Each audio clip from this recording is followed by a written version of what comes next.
Visible है। Visible है और ऑडिबल भी है। यस। ओके।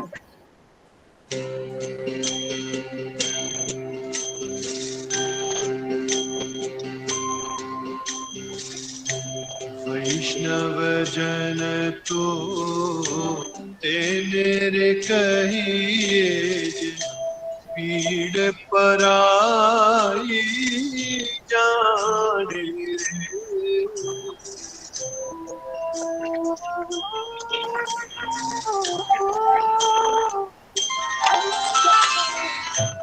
वैष्णव जन तो तेरे कहिए पीड़ पराई जाने पर दुखे उपकार करे मन अभिमान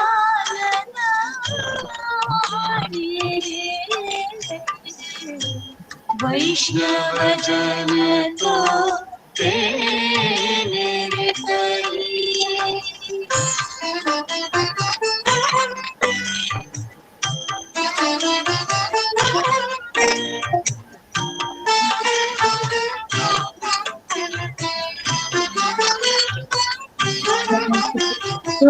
सकल लोकमा वेलकम सर। हमारे आज के कार्यक्रम की शिक्षा में हमारे मुख्य अतिथि और हमारे आज के मुख्य वक्ता डॉक्टर महेश नारायण दीक्षित सर हमारे बीच उपस्थित हो चुके हैं। मैं आपका बहुत बहुत स्वागत करती हूँ सर आज के इस कार्यक्रम में सम्मिलित तीनों कॉलेजेस की तरफ से और हमारे CTF उत्तराखंड की तरफ से बहुत बहुत स्वागत है सर आपका। और इस वर्चुअल प्लेटफॉर्म पर मिलकर आपसे बहुत अच्छा लग रहा है सर। चाहे मंच आभासी है लेकिन हम एक दूसरे को देख पा रहे हैं, मिल पा रहे हैं। हमारे साथ सर अभी सब काफी लोग जुड़ चुके हैं। स्टूडेंट्स हमारे कंटिन्यू जुड़ रहे हैं। तो हम आपका आगे का भी कार्यक्रम निर्धारित है तो हम समय को अधिक न नष्ट करते हुए कार्यक्रम शुरू करेंगे। आज का हमारा जो 4 दिवसीय हम लोगों ने व्याख्यान माला आयोजित की है शिक्षक दिवस को मनाने के लिए एक तरह से और उन सभी हमारे शिक्षाविदों को नमन है इस कार्यक्रम के माध्यम से। तो आज उसका तीसरा दिन है। थर्ड डे में हम आज गांधी जी के शैक्षिक दर्शनों से रूबरू होंगे। पिछले 2 दिनों में हमने गुरुदेव टैगोर और स्वामी विवेकानंद के विचारों को हमने सुना और उनके शिक्षा दर्शन की वर्तमान में क्या प्रासंगिकता है इसको जाना। और आज हम गांधी जी के विचारों के विषय में हम सब हमारे बच्चे लाभान्वित होंगे।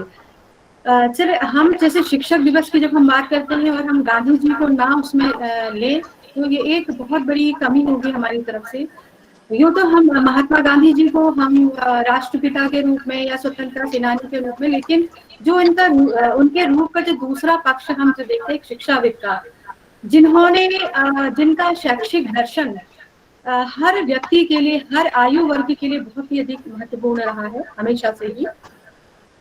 गांधी जी की विचारधारा यूँ तो आदर्शवादी थी, लेकिन उन्होंने प्रयोजनवाद और प्रकृतिवाद इन दोनों को एक ढाल बनाया था उस आदर्शवादी विचारधारा को आगे समाज में ले जाने के लिए।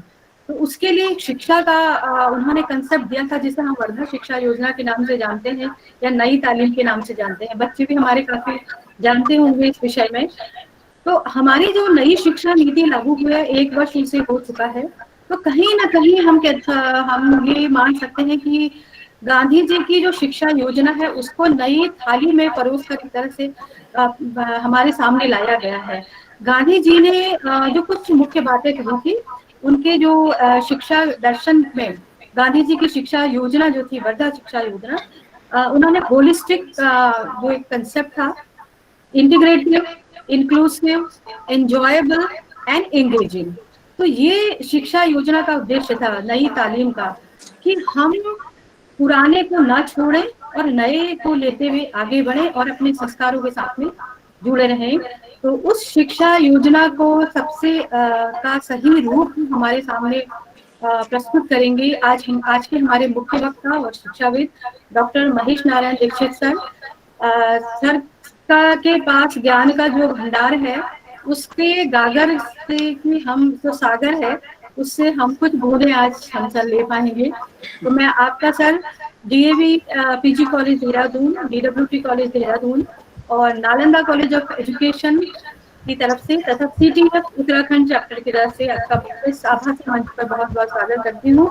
ये आभासी मंच है हमारी देवभूमि उत्तराखंड का। इस देवभूमि की तरफ से मैं आपको का बहुत बहुत अभिनंदन करती हूँ, सत्कार करती हूँ। कार्यक्रम को आगे बढ़ाएंगे तो मैं सबसे पहले आमंत्रित करूंगी DAV PG कॉलेज की associate professor doctor Savita Rawat ma'am की का, और जो CTF उत्तराखंड चैप्टर की अध्यक्ष भी हैं, कि अध्यक्षीय भाषण के लिए। और यहाँ पर एक बात और बताना चाहूंगी, ये विचारधारा जो कार्यक्रम को लागू करने का जो विचार शुरू हुआ है, उसमें जो मुख्य सहयोग रहा डॉक्टर सविता रावत मैम का और डॉक्टर रीना उनियाल तिवारी मैम का। तो मैं सविता रावत मैम को आमंत्रित करूंगी अध्यक्षीय भाषण के। मैडम, पहले जरा आप सरस्वती वंदना के लिए आमंत्रित कर लें। जी मैम। किरण कोहली को नालंदा कॉलेज से, नालंदा कॉलेज से किरण करेंगी सरस्वती वंदना पुस्तक।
बहुत ही सुंदर प्रस्तुति किरण, आपका बहुत बहुत धन्यवाद कि आपके आज के इस कार्यक्रम को आपने बहुत ही सुंदर तरीके से शुरुआत की है आपके आज के इस कार्यक्रम की।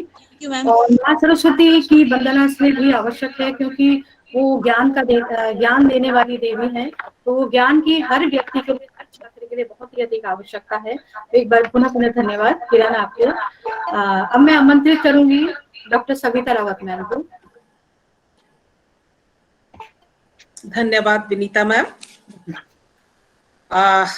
क्या मेरी आवाज सुनाई दे रही है? Yes ma'am, yes ma'am. Okay, वैसे तो बिना माइक की आवाज अच्छी है, पर क्या करूं, मैंने कहा पूछ लेती हूँ आपसे। जी, आज 4 दिवसीय गुरुवंदन व्याख्यान माला के तीसरे दिन के कार्यक्रम में मैं सर्वप्रथम स्वागत करती हूँ हमारे आज के मुख्य वक्ता शिक्षाविद डॉक्टर महेश नारायण दीक्षित जी का। आप एसोसिएट प्रोफेसर हैं शिक्षा विभाग, गुजरात विद्यापीठ अहमदाबाद में। वे आज महात्मा गांधी की जन्मस्थली और प्रयोग स्थली राज्य गुजरात से हमें संबोधित करेंगे। यह हमारे लिए बड़े सौभाग्य का विषय है। इस कार्यक्रम में उपस्थित आदरणीय प्रोफेसर आरती दीक्षित मैम, प्राचार्य DWT कॉलेज, और डॉक्टर रश्मिधर, विभागाध्यक्ष B.Ed DAV PG कॉलेज, मैं आप दोनों का भी हार्दिक स्वागत करती हूँ। आपने अपनी गरिमामय उपस्थिति से और निर्देशन से इस कार्यक्रम को उत्कृष्ट बनाने में सहयोग दिया। Thank you ma'am. मैं साधुवाद देती हूँ कार्यक्रम का संचालन कर रही इस श्रृंखला की संयोजिका डॉक्टर विनीता चौधरी और सह संयोजिका डॉक्टर रीना उनियाल तिवारी का, जिन्होंने इस कार्यक्रम की संकल्पना कर हम सभी को देश के विभिन्न संस्थानों में कार्यरत महान शिक्षाविदों या दार्शनिकों के विचारों से अवगत कराने हेतु हमारे विभिन्न राज्यों में जो हमारे शिक्षाविद कार्यरत हैं, उनसे हमको, उनके विचारों से हमें और हमारे छात्रों को लाभान्वित कराया। ऐसा सुअवसर हमको प्राप्त कराया जिससे कि हम उन लोगों को सुन सकें शायद जिनको हमारे लिए, वैसे हमारे छात्रों के लिए सुनना संभव नहीं था। मैं DWT कॉलेज परिवार, DAV PG कॉलेज तथा Nalanda college of education Dehradun के सभी सम्मानित शिक्षक गणों एवं छात्र छात्राओं का इस कार्यक्रम में हार्दिक स्वागत करती हूं, जो इस कार्यक्रम को निरंतर सफल बनाने के लिए सहयोग दे रहे हैं और अभी भी हमारी संख्या 200 को पार करने वाली है।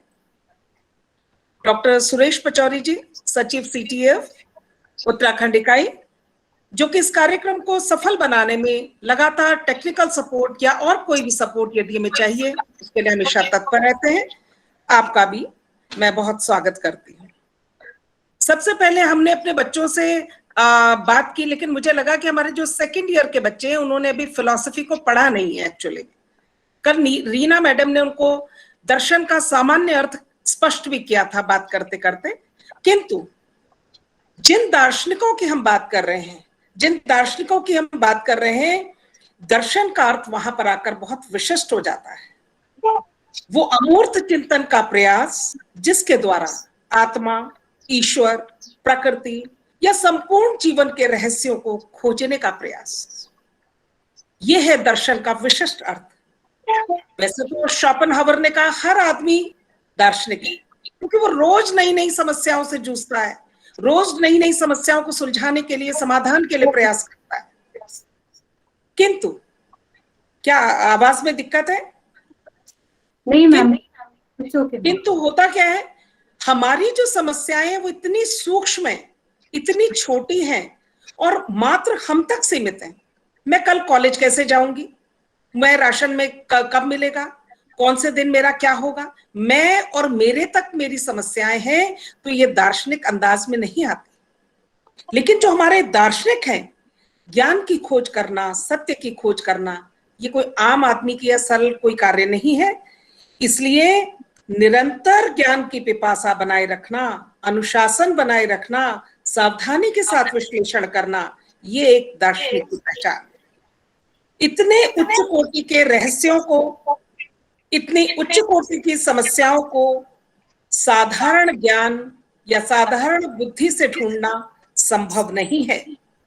जिन दार्शनिकों को आप पढ़ने जा रहे हैं या उनके बारे में सुनने जा रहे हैं, वो हमारे देश के दार्शनिक हैं, मूलतः आदर्शवादी विचारधारा से प्रेरित दार्शनिक हैं, किंतु वो ज्ञान चाहे पूर्व का हो, चाहे पश्चिम का या किसी अन्य दिशा का, ज्ञान एक अखंड इकाई है। और हम जब भी अपने देश के दार्शनिकों को पढ़ते हैं तो उनको अपने जीवन के बहुत नजदीक पाते हैं, क्योंकि उनमें हमारे कल्चर, हमारा जीवन दर्शन परिलक्षित होता है। आज की व्याख्यान माला के तीसरे दिन डॉक्टर महेश नारायण दीक्षित जी हमको महात्मा गांधी के शिक्षा दर्शन को आज के परिप्रेक्ष्य में एक नए दृष्टिकोण के साथ प्रस्तुत करेंगे। हमारे लिए भी एक अनुभव नया होगा, जैसे कि हमारे छात्रों के लिए, क्योंकि आज तक हमने जिन महात्मा गांधी को पढ़ा है, हमने उनका जीवन परिचय, उनका जीवन दर्शन, उनका शैक्षिक दर्शन इसी को पढ़ा है। किंतु आज हमारे लिए भी एक नया अध्याय होगा, तो उस नए ज्ञान को आधार देने के लिए मैं महात्मा गांधी पर कुछ उनके जीवन परिचय या उनके जो मूलभूत बातें हैं उन पर बात करूंगी। उन बातों को, उन मोतियों को हमारे दीक्षित सर जो हैं उनको नई शिक्षा नीति तक पिरोकर जोड़ कर ले जाएंगे और हम सबको एक नए ज्ञान से अभिभूत कर देंगे। मोहनचंद्र करमचंद गांधी का जन्म 2 अक्टूबर 1869 को हुआ, काठियावाड़ के पोरबंदर नामक स्थान में हुआ। इनके पिता करमचंद गांधी पोरबंदर के दीवान थे और माता पुतलीबाई एक साध्वी, श्रद्धालु और धर्मपरायण महिला थी। 13 वर्ष की आयु में इनका ब्याह कस्तूरबा गांधी के साथ हुआ। 1897 में उन्होंने मैट्रिक पास किया और 1888 में वो बैरिस्ट्री पढ़ने के लिए विलायत चले गए। जब वो 1891 में वापस आए और प्रैक्टिस शुरू की तो उनका कुछ खास मन नहीं लगा, किंतु इस बीच उन्हें एक मुकदमे के सिलसिले में दक्षिण अफ्रीका जाने का मौका मिला। और हम सब जानते हैं कि उनका वो दक्षिण अफ्रीका जाना, वहां जो गोरों का अश्वेतों के साथ जो व्यवहार था, उसने उनके जीवन की दिशा ही बदल दी। उसने उनके जीवन को एक नया मोड़, एक नया आयाम दे दिया और हमारे सामने एक नए गांधी आए। दक्षिण अफ्रीका में रहते हुए उन्होंने एक आश्रम, एक फार्म जो है किराए पे लिया, टालस्टॉय फार्म के नाम से, और उसको उन्होंने शिल्प आधारित शिक्षा देनी वहां पर प्रारंभ की और वही प्रयोग उन्होंने साबरमती आश्रम में भी जारी रखे। हम जानते हैं कि गांधी जी सत्य के पुजारी थे, उनका जीवन ही सत्य का पूरा प्रयोगशाला रहा। अहिंसा परमो धर्मा, और अहिंसा भी कैसी, मारपीट वाली हिंसा नहीं। अगर आपके विचार में भी हिंसा आती है, द्वेष आता है, राग आता है, कहीं दुर्भाव आता है, तो उसको भी उन्होंने हिंसा माना। इतना पराकाष्ठा अहिंसा की उन्होंने कायम की। हम जानते हैं कि गांधी जी का स्वप्न था कि देश में राम राज्य हो, देश में एक वर्ग विहीन समाज हो, ऊंच नीच, अमीर गरीब, इस तरह की कोई बात देश में ना हो, सभी बराबर हो। सर्वोदय की संकल्पना उन्होंने दी कि सभी का उदय हो। और आगे जाकर आप जानते हैं कि विनोबा भावे जी ने भूदान आंदोलन चलाया, जयप्रकाश नारायण जी ने जो है आंदोलन चलाया, उनके इन्हीं विचारों के आधार पर। गांधी जी ने वैसे कोई ग्रंथ नहीं लिखा शिक्षा पर, किंतु समय समय पर अपनी सभाओं में अपने विचारों से अवगत कराते समय, या उनका जो पत्र था हरिजन, उसमें उन्होंने लेख जो है लिखे और उसके द्वारा उन्होंने शिक्षा के विषय में कहा। जैसा कि हम सभी जानते हैं कि गांधी जी ने कहा कि जो शिक्षा चित्त की शुद्धि न करे, जो शिक्षा निर्वाह का साधन न बनाए, जो स्वतंत्र रहने का हौसला न दे, और जो शिक्षा स्वतंत्र रहने की सामर्थ्य पैदा न करे, उस शिक्षा में चाहे कितनी जानकारी का खजाना छुपा हो, कितनी ही तार्किक कुशलता हो, कितना ही भाषा पांडित्य हो, वो शिक्षा सच्ची शिक्षा नहीं है। अभी मैडम ने बात की नई तालीम, बुनियादी शिक्षा की। इसी शिक्षा को उन्होंने आधार बनाकर वर्धा में एक शिक्षा योजना प्रेजेंट की, और जिसको आज हमारे प्रोफेसर दीक्षित सर नई शिक्षा नीति के साथ जोड़कर एक हमारे सामने एक पूरा खाका रखेंगे कि किस तरह, कहां से क्या चीज उठाई गई है। मैं सोचती हूँ कि मुझे यहीं पर अपनी वाणी को विराम देना चाहिए और ये देखना चाहिए कि हमारे डॉक्टर दीक्षित, जो कि उसी भूमि से, उसी गुजरात से आते हैं, इसी श्रृंखला में आज हम सब आपको सुनने के लिए लालायित हैं। आज के कार्यक्रम में आपका हार्दिक स्वागत है। आज का जो विषय है, जो टॉपिक है, मैं उसको फिर कह देती हूँ, महात्मा गांधी का शिक्षा दर्शन एवं राष्ट्रीय शिक्षा नीति 2020। You are welcome doctor sir, हम सभी आपको सुनने के लिए बहुत लालायित हैं। You are welcome. Thank you so much, ma'am. Thank you so much. हमारे साथ अभी जुड़ चुकी हैं हम DWT कॉलेज की प्राचार्य प्रोफेसर आरती दीक्षित मैम। आरती दीक्षित मैम का मैं बहुत बहुत स्वागत करती हूँ आज के इस कार्यक्रम में, जहाँ पर हम गांधी जी के शैक्षिक दर्शनों की वर्तमान में प्रासंगिकता के विषय में हम करेंगे। Doctor Suresh Pachauri sir, CTF Uttarakhand chapter सचिव, आपका भी मैं बहुत बहुत स्वागत करती हूँ आज के इस प्लेटफॉर्म पर। एक बार पुनः स्वागत है Nalanda college, DAV PG college Dehradun और DWT कॉलेज देहरादून के सभी शिक्षकों का और सभी छात्र छात्राओं का। कार्यक्रम को अब हम आगे बढ़ाएंगे। मैं आमंत्रित करूंगी doctor Archana Singh, assistant professor DWT college Dehradun को, कि वो सर का एक सूक्ष्म परिचय हमारे सामने सभी के सामने प्रस्तुत करें। सूक्ष्म कहना है क्योंकि सर का परिचय इतना विस्तृत है कि उसको हम बहुत कितना भी सूक्ष्म करें, उसमें एक बहुत बड़ा सूक्ष्मता का सिर्फ एक शब्द उसमें रह जाता है। अर्चना ma'am. Thank you, Vinita ma'am. Myself, Dr. Archana Singh, DWT College, Dehradun. आप सभी को मेरा नमस्कार। वर्चुअल माध्यम से इस 4 दिवसीय व्याख्यान माला के तृतीय दिवस के अवसर पर मैं आप सभी का हृदय से स्वागत करती हूँ। आज का व्याख्यान है महात्मा गांधी का शिक्षा दर्शन एवं राष्ट्रीय शिक्षा नीति 2020 पर है। गांधी जी का व्यक्तित्व और कृतित्व दोनों ही आदर्शवादी रहा है, लेकिन उनका आचरण प्रयोजनवादी विचारधारा से ओतप्रोत रहा है।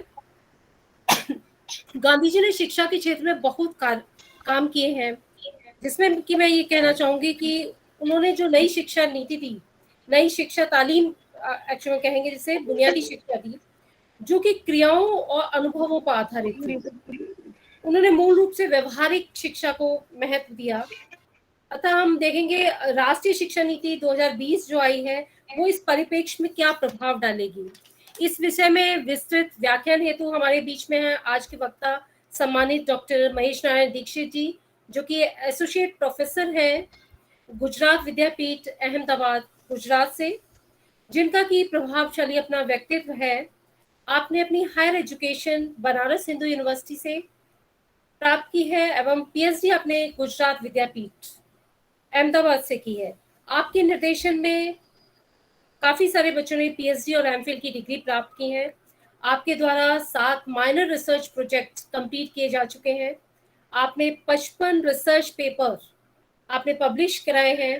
आपने बहुत सारी बुक्स में चैप्टर्स को लिखा है और 4 बुक्स आपने अपनी पब्लिश की हैं। आपने बहुत सारे सेमिनार्स और वर्कशॉप को ऑर्गेनाइज किया है। आप डिफरेंट प्रोफेशनल बॉडीज में मेंबर हैं। तो मैं सर से रिक्वेस्ट करूंगी कि सर आप अपना वैल्यूएबल लेक्चर हमें दें। Thank you sir and over to you sir.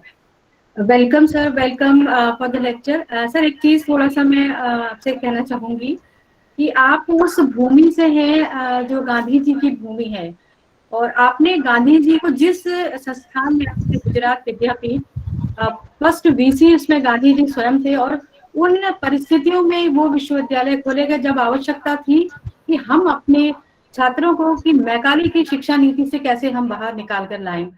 तो आपने तो सर वो गांधी जी की शिक्षा नीति को वो पूरी तरह से आप जी रहे हैं, एक तरह से हम कहेंगे।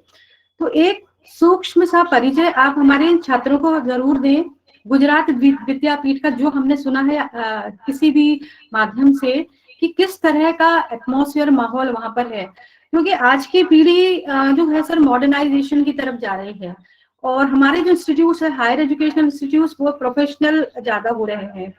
तो सर जैसे ड्रेस कोड की बात आती है, एक एग्जाम्पल मैं देना चाहती हूँ कि ड्रेस कोड लागू जैसे होता था, बच्चों का सबसे बड़ा क्वेश्चन की ड्रेस कॉलेज में हमारे यहाँ भी गर्ल्स आती है, अच्छा मैम यहाँ यूनिफॉर्म पहनना पड़ेगा। तो ये बहुत बड़ा क्वेश्चन मार्क होता है कि क्यों यूनिफॉर्म नहीं आप पहन सकते। तो ये सब क्या है, प्रोफेशनलिज्म का शायद इफेक्ट है बच्चों पे। तो आप बताएंगे तो हमारे बच्चों को पता चलेगा कि किस तरह से मॉडर्न और ट्रेडिशनल चीजों को मिलाकर हम एक बहुत शिक्षा के क्षेत्र में बहुत आगे बढ़ सकते हैं। मैं आपको सर आमंत्रित करती हूँ आज के वक्तव्य के लिए।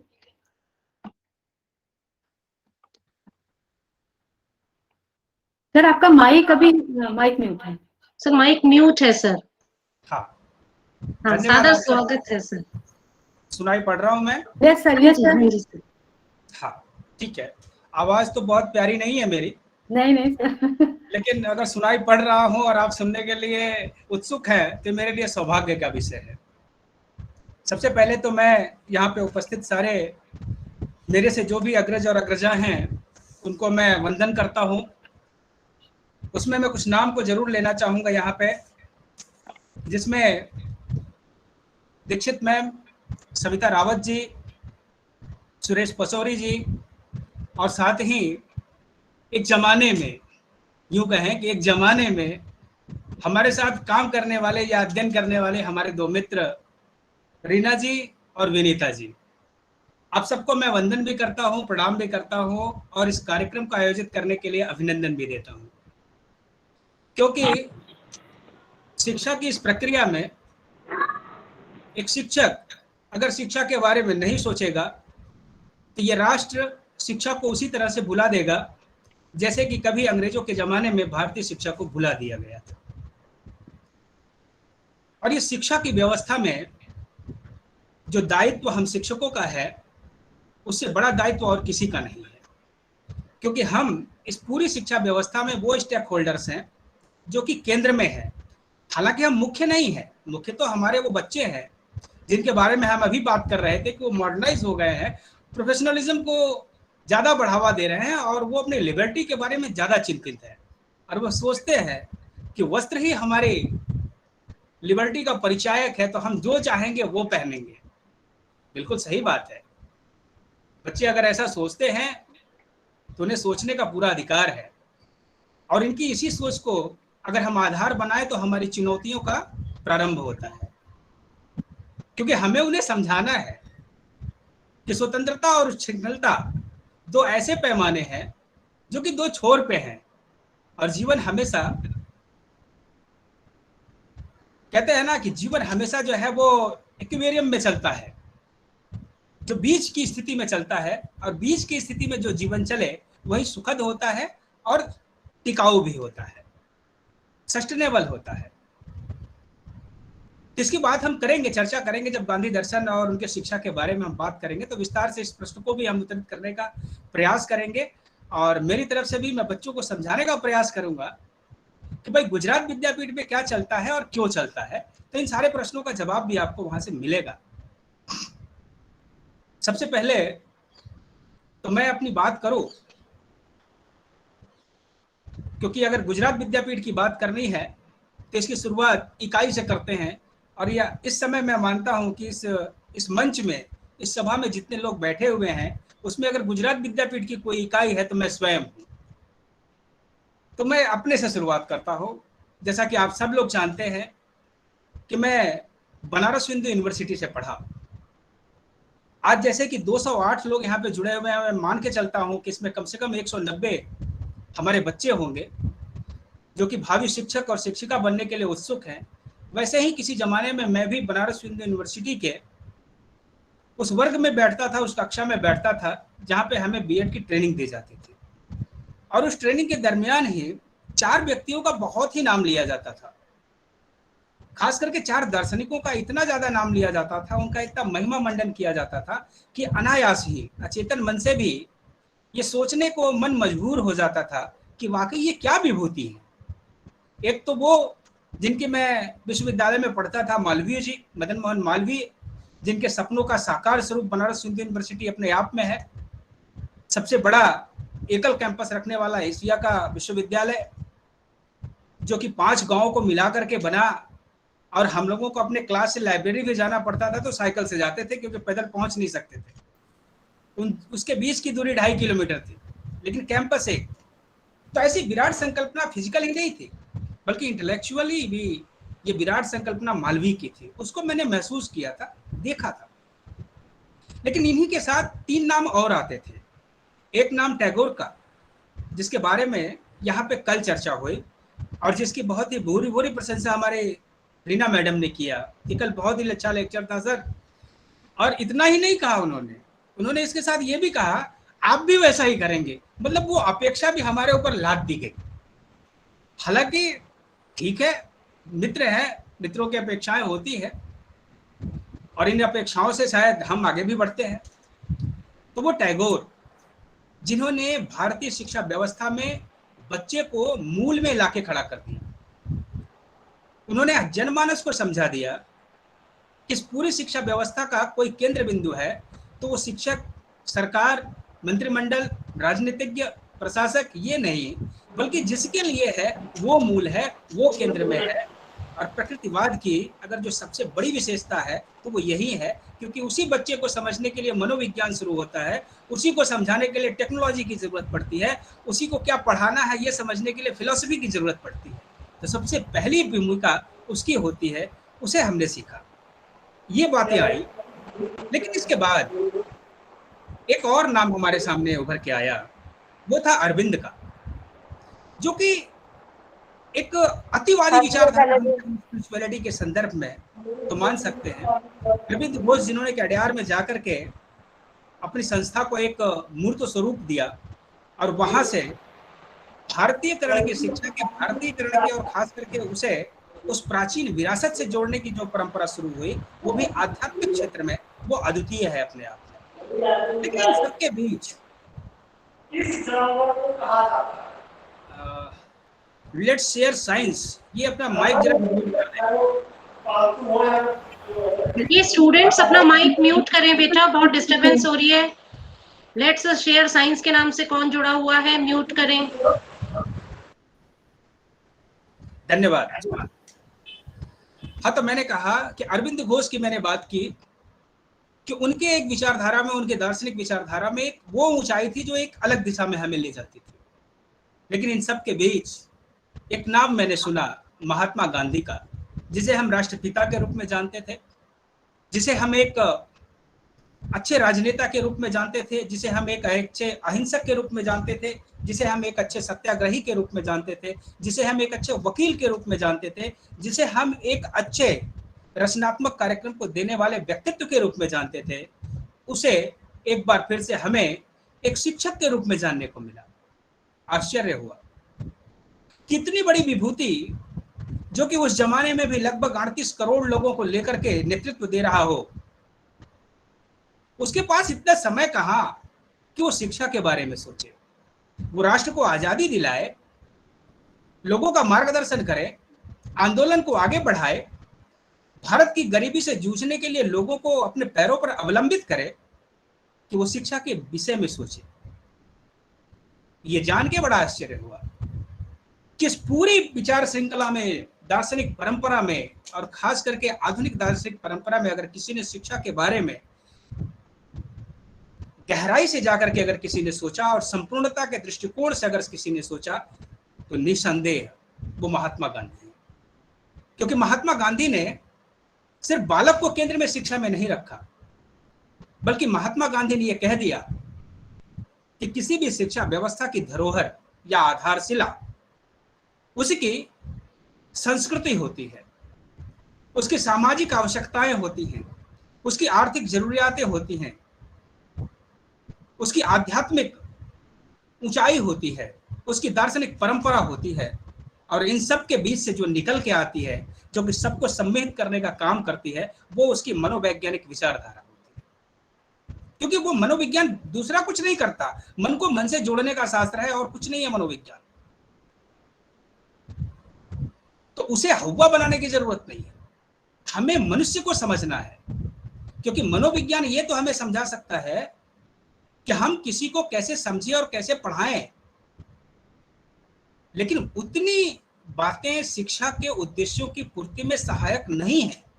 क्योंकि भारतीय को, कम से कम भारतीय समाज को उस जमाने में, जबकि गांधी हुए थे, गांधी की पैदाइश 1869 की है,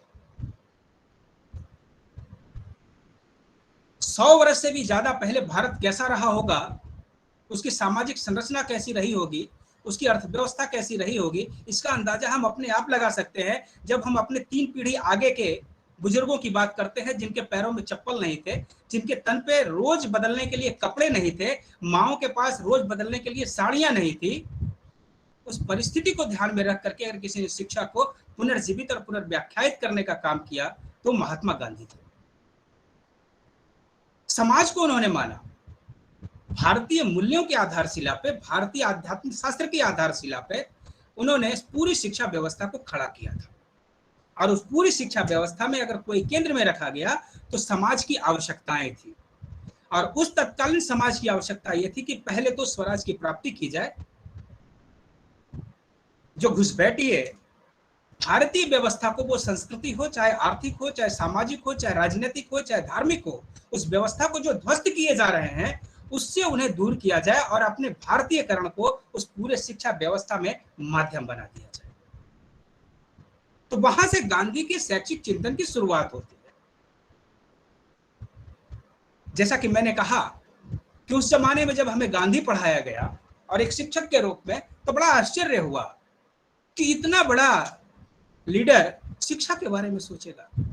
लेकिन आपको आश्चर्य होगा जान के कि जब गुजरात विद्यापीठ की स्थापना करते हैं गांधी, और उस स्थापना काल में जो एक तख्ती बनाई गई, पाषाण खंड बनाया गया, उस पर लिखा गया, तो उस पर गांधी ने लिखा अपने अक्षरों में कि अगर एक वणिक पुत्र ऋषि का कार्य कर सकता है तो आज मैं एक ऋषि का कार्य कर रहा हूं।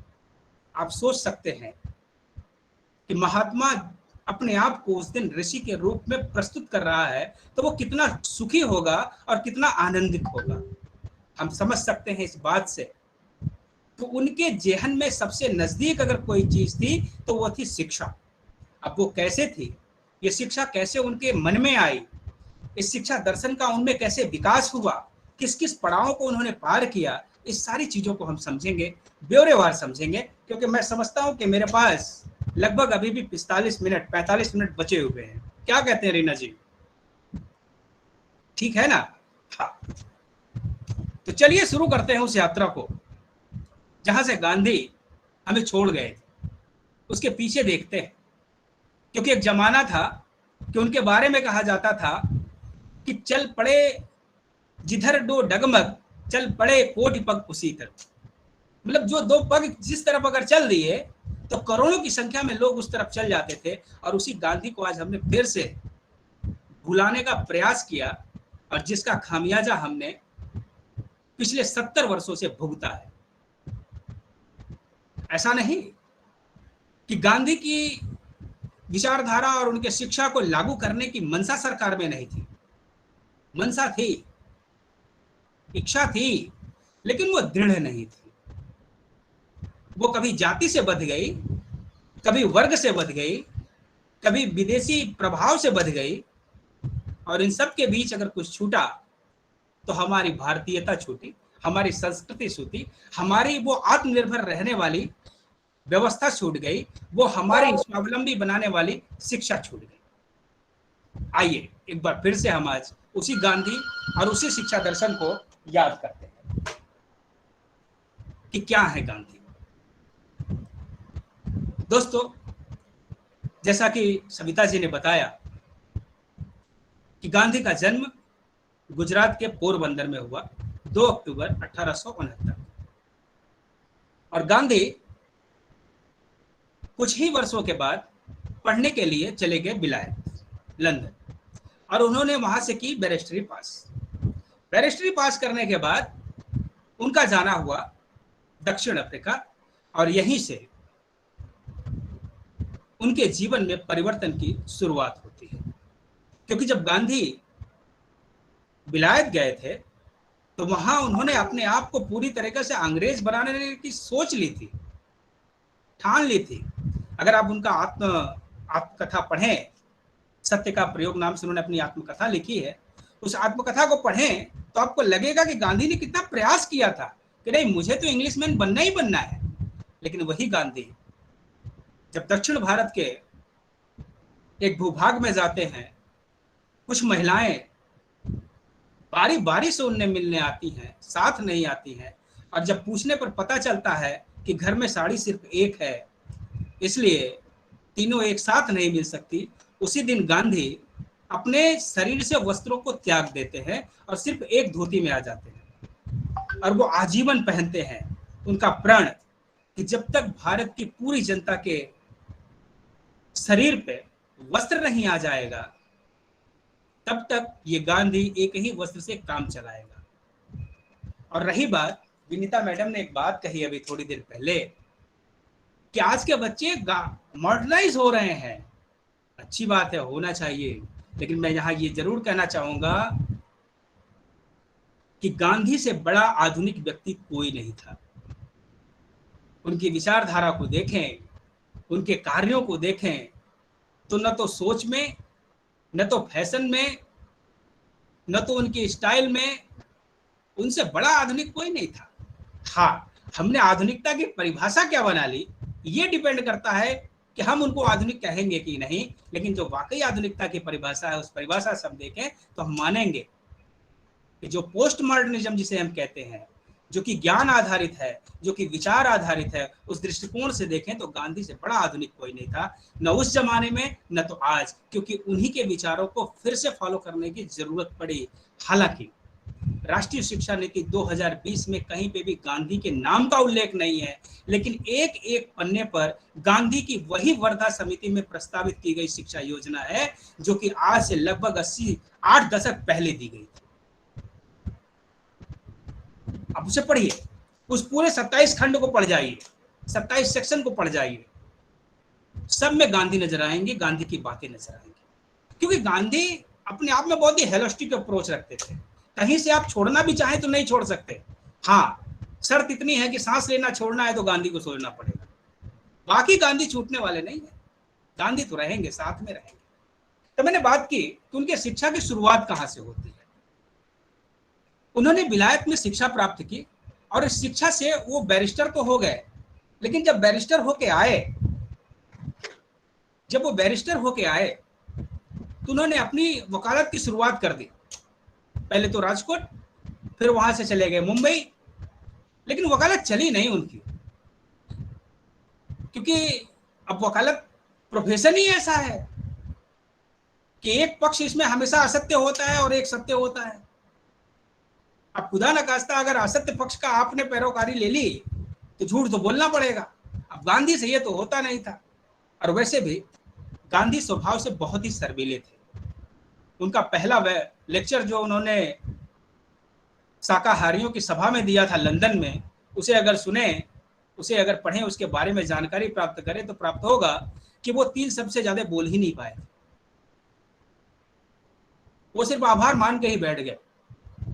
और वैसे भी गांधी के पूरे प्रवचन को अगर आप पढ़ें तो उनकी शैली कोई प्रभावी नहीं थी। उनके शब्द बहुत ज्यादा आडंबर युक्त या अलंकारिक नहीं होते थे, सीधी सरल और संक्षिप्त बात करते थे गांधी। तो गांधी के शब्दों में दम नहीं था, गांधी के आचरण में दम था। क्योंकि जनमानस से मानता था कि गांधी अगर एक शब्द बोलता है तो वो उसके आचरण में दिखलाई पड़ता है और पड़ेगा ही। अगर वो पहले बोला है तो आज दिखलाई पड़ रहा है और आज बोला है तो कल दिखलाई पड़ेगा। इसलिए वो भरोसा था उनके आचरण का। और आज गांधी का जो शिक्षा दर्शन है, हर शिक्षक को यही सिखाता है कि आप भी अगर गांधी जैसे शिक्षक बनना चाहते हैं तो शब्दों में और आचरण में साम्य लाना सीख जाइए। अगर हम बच्चे को कहते हैं कि आप यूनिफॉर्म में आओ, तो हमें भी सबसे पहले अपने लिए एक यूनिफॉर्म कोड बनाना पड़ेगा।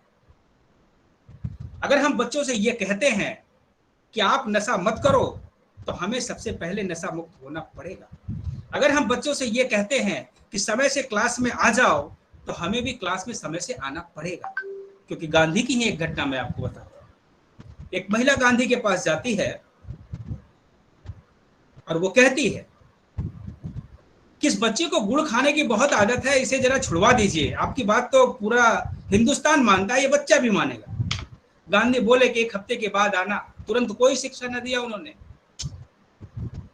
1 हफ्ते के बाद आई महिला, तो गांधी जी ने बच्चे से कहा, बेटा गुड़ ज्यादा नहीं खाना चाहिए, उससे क्या होगा कि अपना मोटापा बढ़ता है, ये होता है, वो होता है, और दूसरे का हिस्से का तुम गुड़ खाते हो। ये सारी बातें उन्होंने उनको समझाई।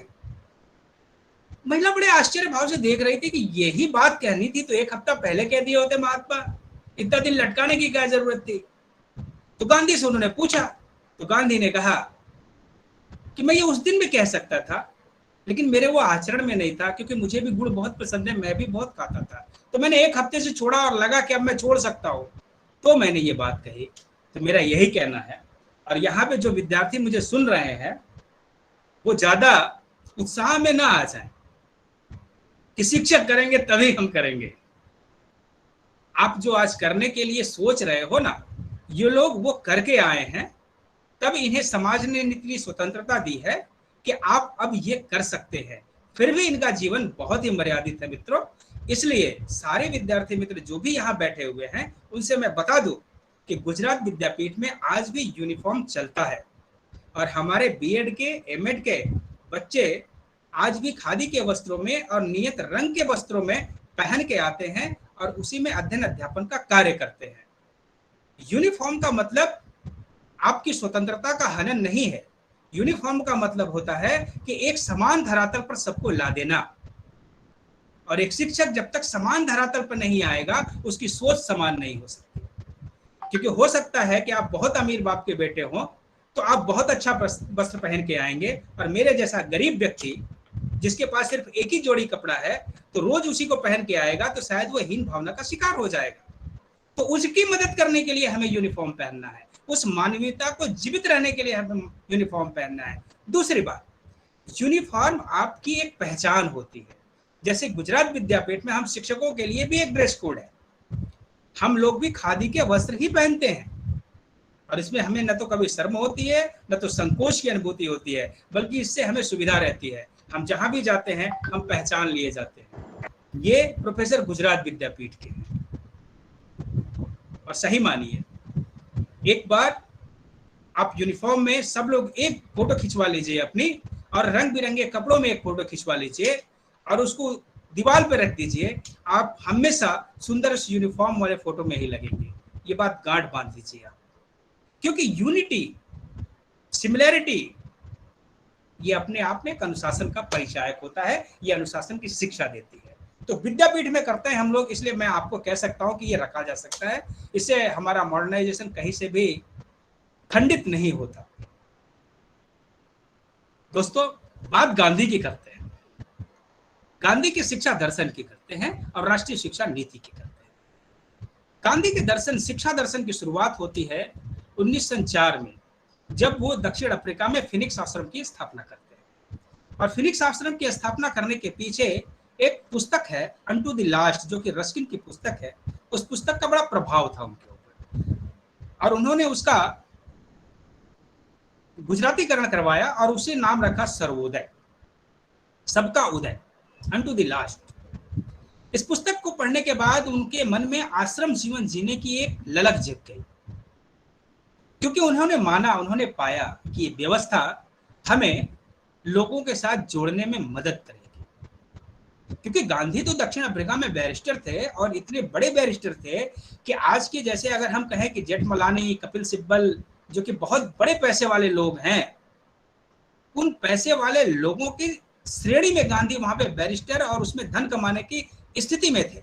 उनका बंगला, उनका रहने का तरीका, ये वो सब देखिए, फिनिक्स आश्रम को स्थापित करने के पहले अचंभित हो जाएंगे आप, ये गांधी। हालांकि जीवन उनका मॉरल था, लेकिन तब भी वो ये मानते थे कि हमें पूर्ण आधुनिकता के साथ अगर रहना है तो अंग्रेज बन के रहना है। लेकिन इस पुस्तक को पढ़ने के बाद गांधी के जीवन में पूरा परिवर्तन आता है, जिसे हम कहते हैं ना 360 डिग्री का परिवर्तन आया, पूरा ऊपर से नीचे तक। पूरा विचार बदला, उनके एटीट्यूड बदले, उनकी आचरण बदले, और आश्रम जीवन को उन्होंने अपना लिया। और 1904 में अब सवाल ये आया कि जो दबे कुचले शोषित, जिनके अधिकारों को अंग्रेज सरकार दक्षिण अफ्रीका में जिन भारतीयों के अधिकारों को छीन रही थी, उनको स्थान कहां दिया जाए, क्योंकि अगर वो बागी होते हैं तो सरकार उनको जीने नहीं देगी। बुक का नाम है अनटू द लास्ट, रस्किन की ये रचना है। उनको कहां रखा जाए, तो कुछ परिवार उनके साथ रहने के लिए आए, उनके साथ रहने के लिए आए तो बच्चे भी आए, और यहाँ से कुछ बच्चे तो गांधी के परिवार के भी थे। सवाल हुआ कि शिक्षा कैसे दे, तो उन्होंने वहां पे एक प्रयोग शुरू किया कि जो आश्रमवासी थे वही पढ़ाते थे, और वहां से उन्होंने ये सीखा कि जो बच्चा जिस संस्कृति का है उस संस्कृति की शिक्षा उसे दी जानी चाहिए, उस भाषा में उसे शिक्षा दी जानी चाहिए, उस सामाजिक, भौगोलिक, ऐतिहासिक विशेषताओं की उसे शिक्षा दी जानी चाहिए, और शिक्षा की जो मूलभूत बातें हैं वहां से उन्होंने उसे सीखना शुरू किया। लेकिन अभी भी गांधी की शिक्षा दर्शन परिपक्व नहीं हुई थी। फिर यही शिक्षा दर्शन आगे जाके चलती है 9 के 10 के आसपास वो टॉलस्टॉय आश्रम स्थापित करते हैं। वही वे दक्षिण अफ्रीका में है, क्योंकि आश्रम छोटा पड़ने लगा था, लोग बहुत ज्यादा इकट्ठे होने लगे थे, तो उन्होंने वहां से दूर टॉलस्टॉय आश्रम की स्थापना की और वहां पे इसी शिक्षा दर्शन को उन्होंने आगे बढ़ाया। और उसके बाद महात्मा 1915 में हमेशा रहने के लिए भारत में आ जाते हैं। इसके पहले वो 2 बार दक्षिण अफ्रीका गए और वापस आए, लेकिन इस बार जब आए तो वो रहने के लिए आ गए और यहाँ पे उनकी मुलाकात होती है गोपाल कृष्ण गोखले से। गोपाल कृष्ण गोखले ये कहते हैं कि आप हिंदुस्तान के बारे में या हिंदुस्तान के किसी भी मुद्दे के बारे में बोलने के पहले आप हिंदुस्तान को समझ ले तो ज्यादा अच्छा होगा, क्योंकि आपकी कीर्ति इतनी ज्यादा है क्योंकि उन्होंने दक्षिण अफ्रीका में अंग्रेजों को घुटने के बल आने के लिए मजबूर कर दिया था अपनी सत्याग्रह की लड़ाई से। बिना हथियार उठाए सिर्फ प्रेम से उस कानून को बदलवाया था और उसमें विजय प्राप्त की थी। तो इनका डंका बज चुका था पूरे हिंदुस्तान में कि गांधी भी कोई चीज है। तो वो कहते हैं कि हिंदुस्तान के बारे में बोलने से पहले, हिंदुस्तान के किसी भी चीज को बताने के पहले, उस पर बात करने रखने के पहले आप हिंदुस्तान को समझ लो। तो गांधी 1 साल तक मौन रहने का प्रण देते हैं। मौन मतलब कि सार्वजनिक मंच पे कोई वो भाषण नहीं देंगे, किसी मुद्दे पर अपने विचार को व्यक्त नहीं करेंगे। तो इस 1 साल का करना क्या है? तो गांधी ने पूरे भारतवर्ष का भ्रमण करना शुरू किया और 1 साल बोलने के 1 साल तक भ्रमण करने के बाद एक मौका आ गया कि अब शिक्षा पर कुछ बोला जाए। और उन्होंने बनारस हिंदू यूनिवर्सिटी के स्थापना दिन पे जो भाषण दिया, पूरा हिंदुस्तान हिल गया। मालवीय जी खुद हिल गए और उन्होंने तो निवेदन तक किया जो उस सभा के अध्यक्ष थे कि गांधी जी अब अपना भाषण बंद करिए, क्योंकि गांधी जी ने उस मंच पर आए हुए सारे लोगों पर कि जो बखिया उखेड़ी है, यूं कह सकते हैं कि जो बखिया उखेड़ी उन लोगों के शिक्षा के दर्शन की, वो लोग सह नहीं पाए। उसकी अध्यक्ष उस समय थी एनी बेसेंट जी, जो कि बड़ी आदरणीय है। थियोसॉफिकल सोसाइटी की उन्होंने स्थापना की थी और भारतीय के रंग में उन्होंने रंग दिया था अपने आप को। उनके ईसाईयत में सनातन धर्म के पुट आने लगे थे। उन्होंने फिर गांधी से निवेदन किया कि अब बस गांधी जी। वहां पे बैठे हुए थे नरेश, जिन्होंने कि डोनेशन दिया हुआ था और वो पूरे साज सज्जा में थे, जैसे पहले राजा बैठते थे। मतलब 50-25 तोले का हार था, बाजूबंद था, ये था, अंगूठी थी, ये वो, मतलब ठाट से वो बैठे हुए थे। और सामने जो पब्लिक बैठी हुई थी, इनके में और उनके में कोई सिमिलरिटी ही नहीं थी। तो गांधी ने जो वहां पे भाषण दिया था, उसका जो सबसे प्रमुख मुद्दा यही था कि शिक्षा जोड़ने वाली होनी चाहिए, विभेद करने वाली नहीं होनी चाहिए। और मैकाले की पूरी शिक्षा व्यवस्था इसी बात पर निर्भर है। मैकाले ने पूरे भारत के लिए कभी शिक्षा बनाई ही नहीं थी। उसने तो सिर्फ एक वर्ग के लिए शिक्षा बनाई थी, जो कि शरीर से, खून से, मांस से, मज्जा से तो हिंदुस्तानी होंगे, लेकिन वैचारिक दृष्टिकोण से और सांस्कृतिक परिवेश से वो पाश्चात्य होंगे। और वो कुछ लोग होंगे, गिने चुने लोग होंगे, सब नहीं होंगे। तो विभेद की शिक्षा थी और गांधी उस चीज को पकड़ चुके थे। किसमें क्या हो रहा है कि जिसको जितना शिक्षित कर रहे हैं वो उतना ही दूर चला जाता है।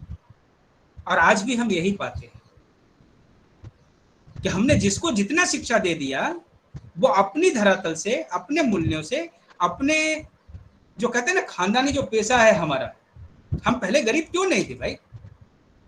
हमारी गरीब न होने का सबसे बड़ा कारण यही था कि हमारे पिता ने, जो कि अपने पिता से सीखे हुए थे, उस हुनर को हमें दे दिया था। और एक गांव में जब हम रहते थे तो गांव एक सस्टेनेबल विश्व बन जाता था। उसमें लोहार भी था, सुथार भी था, कुम्हार भी था, लकड़ी का काम करने वाला भी आदमी था, शिक्षक भी था, वैद्य भी थे, सारे लोग वही थे और एक ही गांव में एक दूसरे से मिलजुल के काम कर लेते थे। न कोई ऊंच न कोई नीच। ये मैं बात कर रहा हूं 17वीं शताब्दी की, अंग्रेजों के आगमन के पहले की बात कर रहा हूं। उसके बाद तो जैसे ही मैकाले आया, उसने समझ लिया इस चीज को और उसने जिस तरीके से इस शिक्षा व्यवस्था के माध्यम से अपने तोड़ा है भारत को, वो देखने वाली बात है। उसने सबसे पहले विभेद खड़ा किया हुनर की शिक्षा को खत्म किया, क्योंकि हुनर जब तक रहेगा तब तक उसके विदेशी माल जो कि फैक्ट्रीज में बनते हैं वो यहाँ पे आ ही नहीं सकते थे, क्योंकि हम खुद सूत काट लेते थे, हम खुद अपना कपड़ा बना लेते थे और उसकी पूरी रोजगार ही ब्रिटिशर्स का जो है वो टेक्सटाइल पे निर्भर था। तो हमारे इस व्यवस्था को उन्होंने नष्ट करने के लिए हमारी पूरी शिक्षा व्यवस्था को नष्ट कर दिया।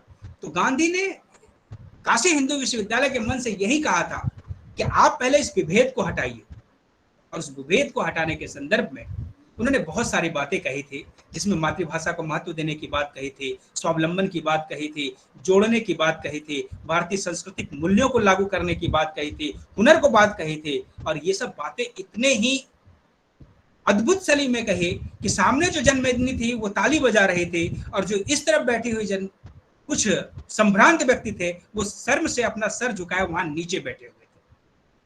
तो गांधी का यह पहला प्रवचन था जो कि उन्होंने हिंदी में बोला था।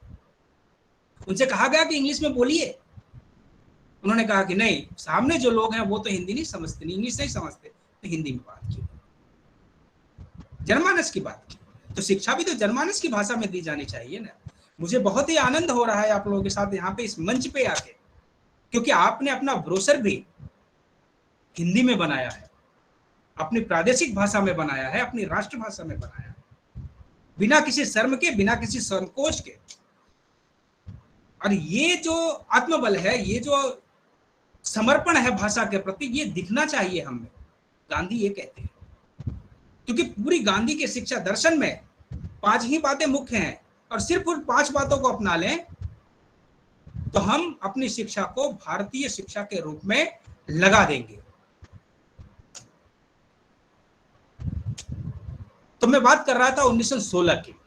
उनके शिक्षा दर्शन के परिपक्व होने की अवस्था 2016 तक वहां तक आई। फिर जब हिंदुस्तान में वो आ गए थे तो उन्होंने 18 अक्टूबर 1920 में गुजरात विद्यापीठ की स्थापना की। विनीता मैडम ने भी कहा कि थोड़ी गुजरात विद्यापीठ की भी बात करिए।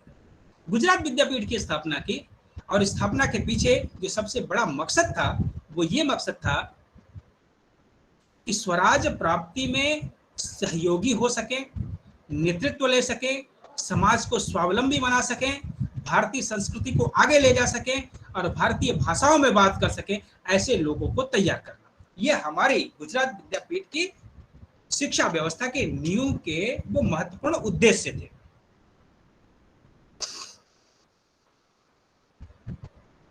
मेरी आवाज बराबर नहीं आ रही है रीना जी?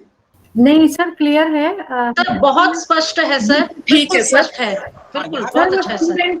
हाँ जी, नहीं सर, आप कंटिन्यू करें, हम बता देंगे कुछ ऐसा होगा सर, क्लियर है। मैं 1 मिनट कहना चाहूंगी, यहाँ पर कुछ छात्राएं बार बार मैसेज पोस्ट कर रही हैं, मे बी कि उनके एरिया में सिग्नल प्रॉब्लम होगा इशू। हाँ, उनके एरिया में होगा, कोई बात नहीं सर, बिल्कुल स्पष्ट है सर, आप कंटिन्यू करें, आप कंटिन्यू एरिया करें से है लड़की, इसलिए हो रहा है sir. Okay okay okay, thank you. जिन मित्रों को मेरी आवाज नहीं सुनाई पड़ रही है उनके लिए मैं क्षमा मांगता हूँ, और यहाँ पे रिकॉर्डेड है, ये रिकॉर्डिंग जो है रिकॉर्डिंग हो रही है, आपको मिले ऐसी मैं अनुशंसा भी करता हूँ इन लोगों से, और मुझे भी मिले तो मैं भी यहाँ पे आप लोगों की बातों को सुनाऊंगा लोगों को। तो ठीक है, चलते हैं 1920 में, जबकि गांधी गुजरात विद्यापीठ की स्थापना करते हैं। और गुजरात विद्यापीठ की स्थापना करते समय जिन्होंने बात कही थी, जो कि मैंने पहले कही, कि अगर एक वणिक पुत्र ऋषि तुल्य कार्य कर सकता है तो मैं आज यहाँ पे वो कर रहा हूँ। तो शिक्षा तो उनके मन में पहले से घर की हुई थी, क्योंकि उन्होंने शिक्षा को ही हथियार बनाया था, माना था इस पूरे स्वतंत्र भारत को जगाने के लिए। आपको याद होगा कि 1920 में जब उन्होंने असहयोग आंदोलन शुरू किया और 22 के आते आते 2 साल तक अपने चरम पे आंदोलन पहुंचा था और लगा कि अब तो अंग्रेज चले ही जाएंगे, और 1922 में आते आते जैसे ही चौरी चौरा कांड होता है, गांधी अपने इस आंदोलन को वापस ले लेते हैं और उसमें उनके ही सहयोगी उनके ऊपर दोषारोपण करते हैं कि आपने आंदोलन को कमजोर कर दिया। तो गांधी का कहना था कि मैंने आंदोलन को कमजोर नहीं किया, मैंने ये भांप लिया कि अभी भारत की जनता स्वराज प्राप्ति के लिए तैयार नहीं है, और उसको तैयार करने के लिए उन्होंने रचनात्मक कार्य दिए थे। 18 रचनात्मक कार्य उन्होंने बनाए थे, उसमें से एक शिक्षा भी थी। तो मैं आज बात सिर्फ शिक्षा की कर रहा हूं। तो गांधी के मन में शिक्षा तो पहले से थी, अब उस शिक्षा को लाने के लिए, जनमानस तक पहुंचाने के लिए उन्होंने संस्थानों की स्थापना शुरू की थी। पहला औपचारिक संस्थान उन्होंने जो है गुजरात में गुजरात विद्यापीठ के रूप में स्थापित किया। और इसके बाद इस बीच में जो है उन्होंने 1917 में, जब वो 1915 में भारत आए, तो उन्होंने कोचरब, एक आश्रम है हमारे का, गुजरात विद्यापीठ जिस रोड पे है उसे आश्रम रोड कहते हैं। उसे आश्रम रोड कहने के पीछे का एक कारण है, क्योंकि इसके दोनों छोर पर 2 आश्रम गांधी जी के द्वारा स्थापित किए हुए हैं। एक आश्रम है कोचरब आश्रम, जो कि पहला आश्रम था जहां पे कि महात्मा गांधी आए और वहीं पे उन्होंने पहला स्थान, अपना निवास स्थान बनाया था। लेकिन वो जगह छोटी होने के कारण और आश्रम में लोगों की संख्या बढ़ने के कारण उन्होंने फिर उस आश्रम को साबरमती में शिफ्ट किया, जो कि वहां से सिर्फ और सिर्फ 9 किलोमीटर की दूरी पर है। 9 से 10 किलोमीटर की दूरी है, ज्यादा दूरी नहीं है। और इसके बीच में, और ये दोनों ही आश्रम लगभग साबरमती नदी के किनारे हैं। अब तो हमारी साबरमती नदी में नर्मदा का पानी रहता है। हमारा दुर्भाग्य है कि साबरमती नदी में साबरमती का ही पानी नहीं है, नर्मदा का पानी है। लेकिन मानना पड़ेगा गुजरात के जल प्रबंधन का कि उन्होंने एक एक बूंद को संचित करने का एक संकल्प लिया है। उसके भाग स्वरूप ही साबरमती में पानी नहीं रहता, क्योंकि एक डैम बनाया गया है और उस डैम में उस पानी को इकट्ठा कर लिया जाता है ताकि वो खंबात की खाड़ी में जाकर के मिल ना जाए, समुद्र में ना चला जाए। हालांकि पानी भी कम ही आता है साबरमती में। तो आज मुद्दा साबरमती या नर्मदा नहीं है, आज मुद्दा है गुजरात विद्यापीठ। तो मैंने जैसा कहा कि इन 2 आश्रमों के बीच में स्थापित है आश्रम गुजरात विद्यापीठ, जो कि एक डीम्ड टू बी यूनिवर्सिटी है, सेंट्रली फंडेड है, A ग्रेड से सम्मानित है और अभी फिर से नेक में जाने की तैयारी हो रही है यहाँ पे। तो गुजरात विद्यापीठ 18 अक्टूबर 1920 को स्थापित हुई। उसके उद्देश्यों की मैंने चर्चा की और यहाँ पे आज भी हर एक अध्यापक, हर एक विद्यार्थी किसी न किसी हुनर के साथ जुड़ा हुआ है। कुछ नहीं तो वो सूत काटता है। मेरे पास भी मेरा अपना एक चरखा है, मेरे पास सूत है, मैं उसको रोज काटता हूँ। अब आप ये पूछेंगे ये क्या आडंबर करते हैं, क्यों करते हैं, उसका क्या कर लेते हैं आप, वो आधा घंटा तो आपने व्यय कर दिया। तो मैं आपको बता दूं कि गुजरात विद्यापीठ के शिक्षण विद्या शाखा ने इस तरीके से मैनेज किया है इस चीज को कि वो कहीं से भी न तो आडंबर लगता है न तो निरर्थक लगता है। एक तो गांधी हमेशा याद रहते हैं हमेशा, दूसरा एक उत्पादक काम करने की प्रवृत्ति हमारे में जगती है, तीसरा कि 45 मिनट हम उपासना खंड में रोज बैठते हैं, जिसमें हमारे डीन से लेकर के हमारा क्लर्क जो कि लिपिक है वो भी उसमें से एक व्यक्ति कम से कम जरूर बैठता है और 200 की संख्या में बच्चे बैठते हैं। हर कोई अपने चरखे से सूत काटता है और हर रोज का एक उपासना कार्यक्रम होता है जिसमें कि बच्चे संचालन करते हैं। कोई कहानी कहता है, कोई भाषण कहता है, कोई कविता सुनाता है, कोई नाटक करता है, कोई एकल नाटक करता है। तो ये जो कल्चरल एक्टिविटी, को एक्टिविटीज और साथ ही साथ जो प्रकटीकरण है कि जो कला है वो बच्चे उसमें सीखते रहते हैं और हम उसमें मार्गदर्शन देते हैं। तो ये एक ताना बाना हम लोगों ने बुन रखा है जिसमें गांधी के ही चिंतन का पूरा दारो मदार दिखलाई पड़ता है। तो गुजरात विद्यापीठ की बात ये रही। मैं इन सब चीजों की चर्चा क्यों कर रहा हूं? मैं इन सब चीजों की चर्चा सिर्फ और सिर्फ इसलिए कर रहा हूं ताकि उनके जो शैक्षिक निर्देश हैं या शैक्षिक जो बातें हैं वो हवा से नहीं आ गई, बल्कि उनके प्रबल चिंतक और कार्य अनुभव के परिणाम स्वरूप उनको प्राप्त हुई थी, इसलिए वो आए।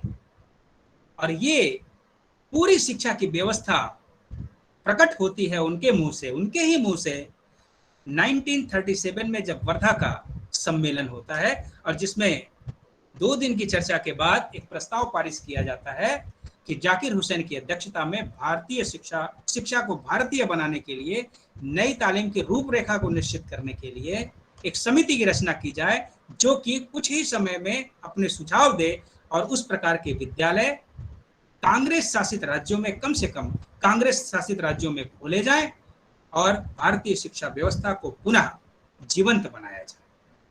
तो 1937 में, जो कि उस समय वो सेवाग्राम में थे, वर्धा जिसे कहते हैं, महाराष्ट्र का वो क्षेत्र, वहां पे नई तालीम की संकल्पना स्पष्ट होती है। अब मेरा एक सिर्फ अनुरोध है आप सबसे, जो बच्चे हैं और जो शिक्षक हैं, आप सभी नई तालीम में जो जाकिर हुसैन समिति की रिपोर्ट है वो इंटरनेट पर अवेलेबल है, उसे आप लोग जरा पढ़िएगा। उस रिपोर्ट को पढ़ने के बाद राष्ट्रीय शिक्षा नीति 2020 को पढ़िएगा और उसमें 1 से लेकर के 15 सेक्शन तक की बातों को पढ़िएगा।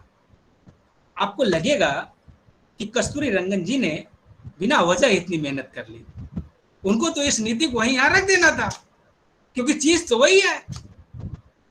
हाँ, बात ये जरूर है कि गांधी नहीं है, गांधी का नाम नहीं है उसमें बस, लेकिन बातें वही हैं। लेकिन गांधी तो अपने नाम के लिए कभी लड़े ही नहीं, इसलिए हम उनके कार्यों को याद करें।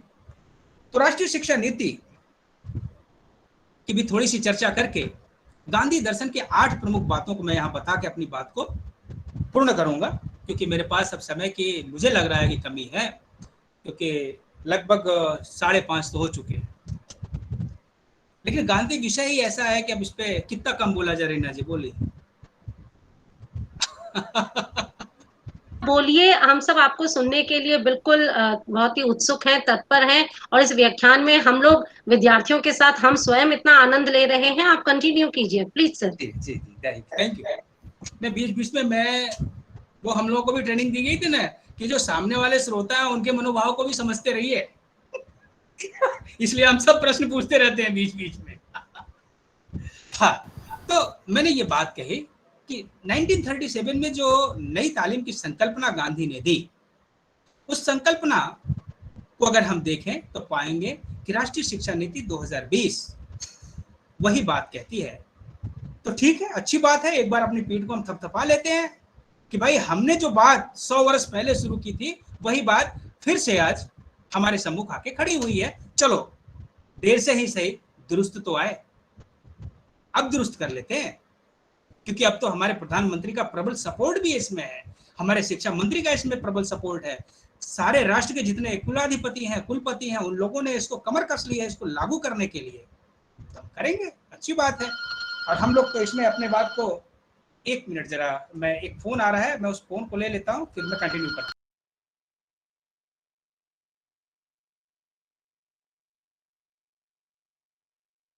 स्टूडेंट्स थोड़ा सा माइक का ध्यान रखें, म्यूट ना हो आपका। हाँ, तो मैं अपनी बात को फिर से शुरू करता हूँ। 1937 की बात की कि नई शिक्षा नीति में राष्ट्रीय शिक्षा नीति 2020 जिसे हम कहते हैं वो आई है। और आप सभी को पता ही है कि स्वतंत्रता प्राप्ति के बाद से लेकर के आज तक में संपूर्ण शिक्षा व्यवस्था को केंद्र में रख करके जितनी भी शिक्षा नीतियां बनी हैं उसमें से तीसरी है जिसे हम राष्ट्रीय शिक्षा नीति कह सके। बाकी राधाकृष्णन के आयोग में मुदलियर कमीशन, ये सारी चीजें आई, लेकिन कोई हायर एजुकेशन से संबंधित था, कोई माध्यमिक से संबंधित था, लेकिन पूरे शिक्षा दृष्टिकोण से पूरे शिक्षा व्यवस्था को ध्यान में रख करके बनाई गई नीति है। तो 1968 में आई, फिर 1986 में आई, और उसकी पुनरीक्षा समिति वो अपने आप में कोई शिक्षा नीति नहीं थी, बल्कि उसको पुनरावर्तित करने के लिए, परिवर्तित करने के लिए राममूर्ति के अंडर में बनी थी 1992 में। लेकिन 21वीं सदी की पहली शिक्षा नीति हम सबको प्राप्त हुई है, तो सबके लिए आप सबको सबसे पहले तो बधाई, और खूब खूब बधाई। क्योंकि एक शिक्षक खुश तभी होता है जब उसे शिक्षा से संबंधित कुछ नई बातें मिल जाए, और हमें नए कलेवर में हमें पुरानी ही बातें मिली हैं, अच्छी बात है, कोई बात नहीं, कलेवर तो नया है। क्योंकि राष्ट्रीय शिक्षा नीति की अगर प्रमुख विशेषताओं को हम ध्यान में लें तो उसमें क्या है, उसमें गुणवत्ता की बात करते हैं, उसमें एसेस की बात करते हैं कि मतलब सबका नामांकन हो जाए, सबके लिए शिक्षा उपलब्ध हो जाए, उसकी बात करते हैं,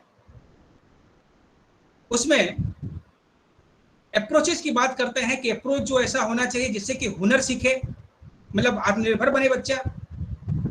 चौथी बात अकाउंटेबिलिटी की करते हैं कि जो भी इसके साथ स्टेक होल्डर जुड़े हुए हैं वो अपनी अकाउंटेबिलिटी को समझे। और 5वीं बात वो करते हैं कि शिक्षा को भारतीय बना दिया जाए। तो कहने का मतलब यह है कि भारतीय मूल्यों पर अवलंबित करके शिक्षा को हुनर युक्त बनाने की पूरी कवायद यहाँ पे चल रही है, और उसमें बहुत सारे परिवर्तन किए गए। उन परिवर्तनों में सबसे पहला परिवर्तन स्ट्रक्चरल का अंतर है। हमने क्या कर दिया, उसमें हमने कहा कि भाई 5+3+3+4 स्ट्रक्चर हमने बदल दिया, फाउंडेशन, प्रिपरेटरी, मिडिल, सेकेंडरी कर दिया। लेकिन मेरा ये मानना है, पर्सनली मेरा मानना है कि स्ट्रक्चर बदलने से कोई फर्क नहीं पड़ता दुनिया को, क्योंकि आप पढ़ाओगे तो एक में एक ही ना, दो में दो ही को पढ़ाओगे ना, तीन में तीन को ही पढ़ाओगे, तो स्ट्रक्चर बदलने से कोई फायदा होने वाला नहीं है। लेकिन ठीक है, बदला गया है, कोई बात नहीं, हमें उससे कोई दिक्कत नहीं, बल्कि हम तो मान के चल रहे हैं कि गांधी ने तो सिर्फ ये कहा था कि 7 से 14 वर्ष के बच्चों को ही शिक्षा निःशुल्क और मुफ्त मिलनी चाहिए। यहाँ तो आज 18 वर्ष के बच्चों तक की बात की जा रही है, तो हम सरकार को साधुवाद देते हैं, क्योंकि अब 3 वर्ष से लेकर के, पहले 6 से था, ध्यान रखिएगा आप लोग, 6 से मतलब 6 वर्ष का, पहली कक्षा से लेकर के 8वीं तक के बच्चों को वो जो शिक्षा का अधिनियम बना था उसमें उसको फ्री शिक्षा की बात कही जा रही थी। लेकिन हम ये अपेक्षा करते हैं कि चूंकि शिक्षा के पूरे स्ट्रक्चर को 3 वर्ष से शुरू करके 18 वर्ष तक कर दिया गया है, तो वहां तक जाएगी, ये अच्छी बात है। तो गांधी की बात यहाँ पे भी आती है। ये सब तो साधारण सी बातें हैं। अब हम गांधी की बात को करते हैं कि गांधी आखिर कैसे इस राष्ट्रीय शिक्षा नीति के साथ जुड़े हुए हैं। जैसा कि विनीता मैडम ने भी कहा, सविता मैडम ने भी कहा कि आदर्शवाद और प्रयोजनवाद दोनों शब्द बार बार हमारे सम्मुख आए। ये बात गांधी के लिए कहे गए थे कि गांधी आदर्शवादी हैं लेकिन प्रयोजनवाद को भी मानते हैं। बिल्कुल सही बात है। गांधी की पूरी शिक्षा नीति में अगर हम देखें तो हम ये पाएंगे कि वो भारतीय संस्कृति, भारतीय अध्यात्म, भारतीय दर्शन, भारतीय मूल्य के आधार पर एक व्यावहारिक शिक्षा चाहते थे, और उसी व्यावहारिक शिक्षा को पाने के लिए उन्होंने समाज को केंद्र में रखा और समाज की आवश्यकताओं को उसके केंद्र में रखा। इसलिए हम कह सकते हैं कि व्यावहारिक आदर्शवाद, जिसे हम कहते हैं ना, प्रयोजनवादी आदर्शवाद, वो शिक्षाविद थे गांधी। और व्यावहारिक प्रयोजनवाद की पूरी छटा, पूरी बात राष्ट्रीय शिक्षा नीति 2020 में दिखलाई पड़ती है, क्योंकि एक तरफ तो हम शिक्षा को भारतीय बनाना चाहते हैं, दूसरा उस शिक्षा को व्यावहारिक बनाना चाहते हैं। व्यावहारिक बनाने का मतलब ही होता है सीधा सीधा कि हम शिक्षा को ऐसा बनाना चाहते हैं जिससे कि शिक्षा प्राप्त करने वाला विद्यार्थी सरकार की तरफ इस दृष्टि से ना देखे कि मुझे नौकरी दे दो, बल्कि वो इतना हुनरमंद हो जाए कि वो खुद नौकरी सृजित कर सके। और इसीलिए 6 से लेकर के 6ठी कक्षा से ही प्रोफेशनल एजुकेशन को एक भाग बना दिया गया है, अलग से नहीं, उसको भाग बना दिया गया है। और यही बात तो गांधी कहते थे जब वो स्वावलंबन की बात करते थे, जब वो क्राफ्ट बेस्ड टीचिंग की बात करते थे। नई तालीम की सबसे बड़ी विशेषता है ये कि वो पूरे विषयों को, किसी क्राफ्ट को केंद्र में रख के पढ़ाना चाहते थे, जिससे धनोपार्जन भी हो सके और जिससे शिक्षा मूल्यों को भी सिखा सके, व्यावहारिक भी रहे और आदर्श भी रहे। तो स्वावलंबन की बात। तीसरी बात, किस राष्ट्रीय शिक्षा नीति में मातृभाषा को या भारतीय भाषाओं को बहुत महत्व दिया गया है। और गांधी की शिक्षा नीति में भी आप देखें तो वो मातृभाषा को बहुत ज्यादा महत्व देते हैं, बल्कि वो तो कहते थे कि बच्चे की शिक्षा उसी की भाषा में होनी चाहिए। अगर वो भाषा किसी शिक्षक को नहीं आती है तो सीख ले। और इसीलिए आप लोगों को जान के आश्चर्य होगा कि जब मैंने गुजरात विद्यापीठ में इंटरव्यू दिया था ना, आज से 17 साल पहले, तो मेरे सामने एक शर्त रखी गई थी कि यहाँ के बच्चे गुजराती जानते हैं और आप तो गुजराती जानते नहीं हैं, तो क्या करेंगे? तो आपको यहाँ की गुजराती भाषा की एक परीक्षा है वो पास करनी होगी और 1 साल के अंदर आपको गुजराती सीख लेना होगा। तो मैंने सीखा, क्योंकि एक भारतीय भाषा अगर आप सीखते हैं तो दूसरी भारतीय भाषा सीखने में आपको कठिनाई नहीं है। इवन मैं तो ये भी कहूँगा कि अगर आपने भोजपुरी सीख रखी है ना, तो कन्नड़ भी सीख सकते हैं आप। हालांकि दोनों में जमीन आसमान का अंतर है, एक जो है वो केंटुम वर्ग की है और एक जो है द्रविड़ वर्ग की है, लेकिन फिर भी संस्कृति एक है, इसलिए उसे सीखने में हमें आसानी रहती है अपेक्षाकृत इंग्लिश से। तो मातृभाषा की बात उन्होंने की थी। फिर उन्होंने बात की थी व्यावसायिक शिक्षा की। उन्होंने कहा था कि सिर्फ कर्मकांड के लिए ये नहीं होना चाहिए, बल्कि बच्चे को इतना उसमें पारंगत करना पड़ेगा, मास्टरी लेवल तक ले जाना पड़ेगा, जिससे कि वो अपना उपार्जन कर सके, दूसरे को भी उसमें जोड़ सके। और ये होना ही था। उसके बाद फिर वो समग्र शिक्षा की विभावना और उसमें नारी शिक्षा, स्त्री शिक्षा की बात करते हैं। और ये सारी बातें हम नई शिक्षा नीति में भी देखते हैं और उसको हम पाते हैं। हमारे सामने यहाँ पे कुछ हाथ रेज हो रहे हैं और बहुत अच्छी बात है, कुछ लोगों के मन में प्रश्न है और वो पूछना चाहते हैं, तो मैं चाहूंगा कि 1 मिनट में मैं अपनी बात को समाप्त करता हूं और आप लोग अगर प्रश्न ले सकते हैं तो उन लोगों के प्रश्नों को लें, उनको भी हम लोग उत्तरित करने का प्रयास करेंगे आपसी विचार विमर्श से। सिर्फ मैं उत्तर दूंगा ऐसा नहीं है। तो मैं यही कहना चाहता हूं मित्रों, दोस्तों, कि गांधी अब बहुरूपीय थे, बहुत सारे रूपों को धारण करते थे और उनमें सबसे प्रखर रूप उनका अगर हम लोग कोई देख सकते हैं तो वो शिक्षकविद के रूप में है। वो भी आदर्शवादी, आदर्श व्यवहारवादी शिक्षक के रूप में देख सकते हैं, जो कि समाज, विद्यार्थी, शिक्षक को सब एक समान स्तर पे देखते हैं और सब एक दूसरे से सीखें ये अपेक्षा रखते हैं, अपनी भाषा में सीखें, अपने मूल्यों को सीखें, अपने स्थानीय रोजगार को, धंधों को बढ़ावा देने वाली शिक्षा में जुड़ें और खुद तो आत्मनिर्भर बने ही भारत को भी आत्मनिर्भर बनाएं। ये गांधी की अनुशंसा थी, ये गांधी की भावना थी। भारतीयकरण शिक्षा का हो, ये गांधी की संकल्पना थी, उनके सपने थे और उस सपने को पूरा करने की दिशा में फिर से एक बार एक नई राष्ट्रीय शिक्षा नीति हमारे सम्मुख आई है, जो गांधी के आदर्शों, गांधी के विचारों, गांधी के परंपराओं पर अवलंबित है। कम से कम प्राथमिक, माध्यमिक, उच्च प्राथमिक स्तर पर तो पूर्णतः ये गांधी में है, ये हम कह सकते हैं। और तभी 21वीं सदी की शिक्षा के लिए, जो कि लर्निंग द ट्रेजर विदिन, जो कि 1995 में रिपोर्ट आई थी, उसमें जो कहा गया था, learning to know, learning to live together, learning to do and learning to be, की जो बात है, जो संकल्पना है, उसे हम साकार कर पाएंगे। बाकी तो ये हमारे दृढ़ निश्चय पर निश्चित करेगा कि हम इसे कितना आगे ले जा पाते हैं। लेकिन इसमें सबसे ज्यादा किसी की भूमिका है, हम शिक्षकों की है, और जो भावी होने वाले शिक्षक हैं उनकी है। तो हम कुछ संकल्प लेते हैं और जो होने वाले हैं उनको हम शुभकामनाएं देते हैं कि इस बड़ी जिम्मेदारी को वो निभा सकें। और इन्हीं बातों के साथ मैं अपनी तरफ से अपनी बात को यहाँ पूर्ण करता हूँ। और किसी के क्वेश्चन हैं, कुछ सुझाव हैं, तो वो भी यहाँ पे देते हैं। धन्यवाद। स्टूडेंट्स, एक दिव्यांश हैंड रेज है, आपका कोई क्वेश्चन है दिव्यांश? हाँ, यस मैम। सर, हाँ जी, good evening sir. Good evening sir. नमस्कार, बोलिए। सर, एक क्वेश्चन है, थोड़ा सा कंट्रोवर्शियल है, बट मैं आपसे पूछना चाहता हूँ। नहीं, बिल्कुल पूछना चाहिए। सर, मैं बचपन से मतलब इन महान लोगों के बारे में पढ़ रहा हूँ, सुनते भी आ रहा हूँ, सारे टीचर्स बोलते हैं और पॉलिटिशियन बोलते हैं, मतलब बहुत लोग बोलते हैं, घर वाले भी बोलते हैं। अच्छा। पर मुझे समझ ही नहीं आ रहा कि वो क्यों बोलते हैं, क्योंकि पहली बात मुझे लगता है कि वो खुद ही 100% जब इम्प्लीमेंट नहीं किए हैं तो वो दूसरों को क्यों बोलना। मैंने हमेशा उनको भी देखा है, पॉलिटिशियन को भी, चाहे वो मोदी हो गए, चाहे भी कोई भी, हमेशा से। तो जब वो खुद ही इम्प्लीमेंट नहीं करते तो वो सिखा कैसे पाएंगे किसी स्टूडेंट को या किसी भी लोगों को? क्योंकि अब तो इतना बड़ा हो गया हूँ, पता चलता है कौन कितना इम्प्लीमेंट करता है और कौन नहीं करता। सही।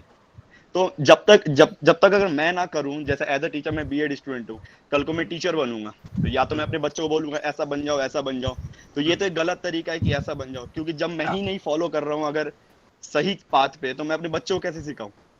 सही। तो मेरा यही क्वेश्चन है कि सब लोग यही करते आ रहे हैं, मतलब माँ बाप भी यही कर रहे हैं, टीचर्स भी यही करते हैं, पॉलिटिशियन भी यही करते हैं, हम भी यही करते हैं। सब लोग एक दूसरे को टाल रहे हैं कि तुम करो। तो ऐसा क्यों करते हैं मतलब? सर, इसके बारे में मैं कुछ बोल सकती हूँ? हाँ, बोलिए, आप बोलिए। ठीक है, अच्छा है। सर, मैंने गांधी जी के बारे में एक बुक पढ़ी थी, माय एक्सपेरिमेंट्स विद ट्रूथ। और उसके अलावा मैंने एक और बुक पढ़ी थी, फ्रीडम एट मिडनाइट। तो उसके बारे में गांधी जी के बारे में लिखा गया है कि वो किस तरीके से अपना जीवन जीते थे।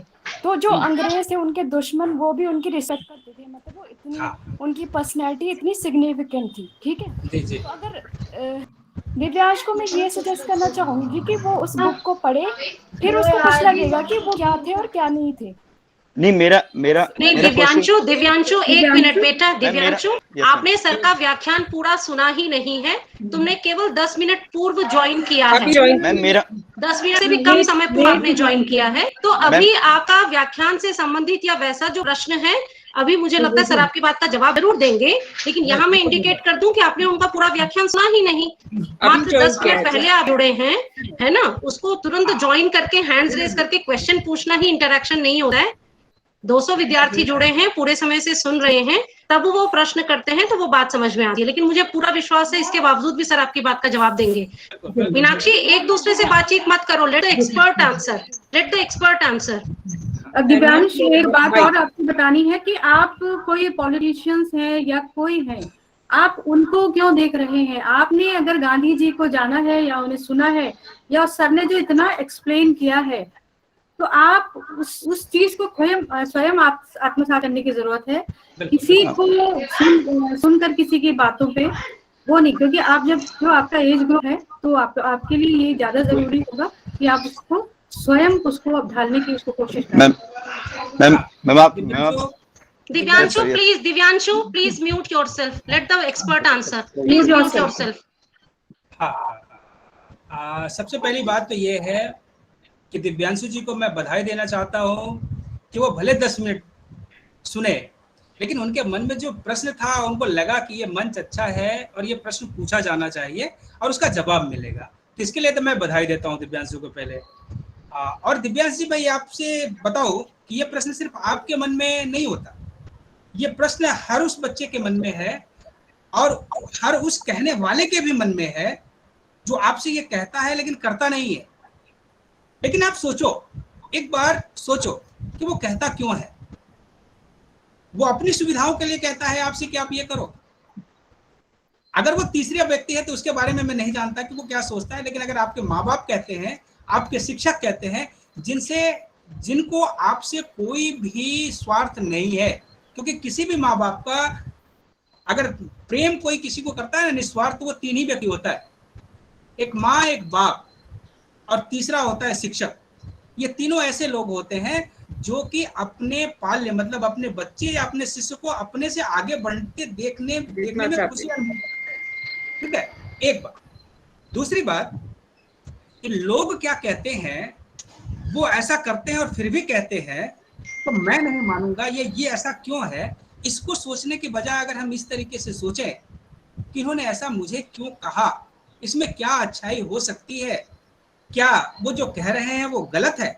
अगर वो गलत है तब तो आप एक्सप्लेन कर सकते हो कि ये गलत है, लेकिन वो नहीं करते हैं इसलिए वो गलत है, ये तो गलत तर्क होगा हमारा भी, ठीक है ना। अगर चोर मुझे ये कहता है कि आप चोरी मत करना, तो मैं उससे ये कहूँ कि तुम चोरी करते हो इसलिए चोरी सही चीज है, तो ये तो मेरा ही तर्क गलत है। तो कहने का मतलब ये है बेटा कि हम अगर पॉजिटिव चीज हमें कुछ मिलती है, अगर वो वाकई सही है, तो हमें चाहे जहां से मिलती है हमें उसे स्वीकार करना है। और हमारे पूर्वजों ने हमें जो कहा है उसे स्वीकार करके ही हम आगे बढ़े हैं, तभी इतना आगे आए हैं, तभी हम सुख सुविधा और संपन्नता के साथ रह रहे हैं, निश्चिंत हैं और स्वतंत्रता का आनंद ले रहे हैं। और हाँ, ये जरूर है कि उसमें अगर परसेंटेज वाइज देखें तो गलत करने वालों का आज भी परसेंटेज कम है, सही करने वालों का ज्यादा है। अब निश्चित आपको करना है कि आप किधर जाना चाहते हो, इस तरफ जाना चाहते हो कि उनके उन बातों का, उनके आचरण का ध्यान रख करके डिफेंस मैकेनिज्म अपनाते हुए उस तरफ जाना चाहते हो, जो कि सुविधा से मिल जाएगा, हालांकि वो स्थायी नहीं होगा और उसमें आप सुख नहीं पाओगे कभी।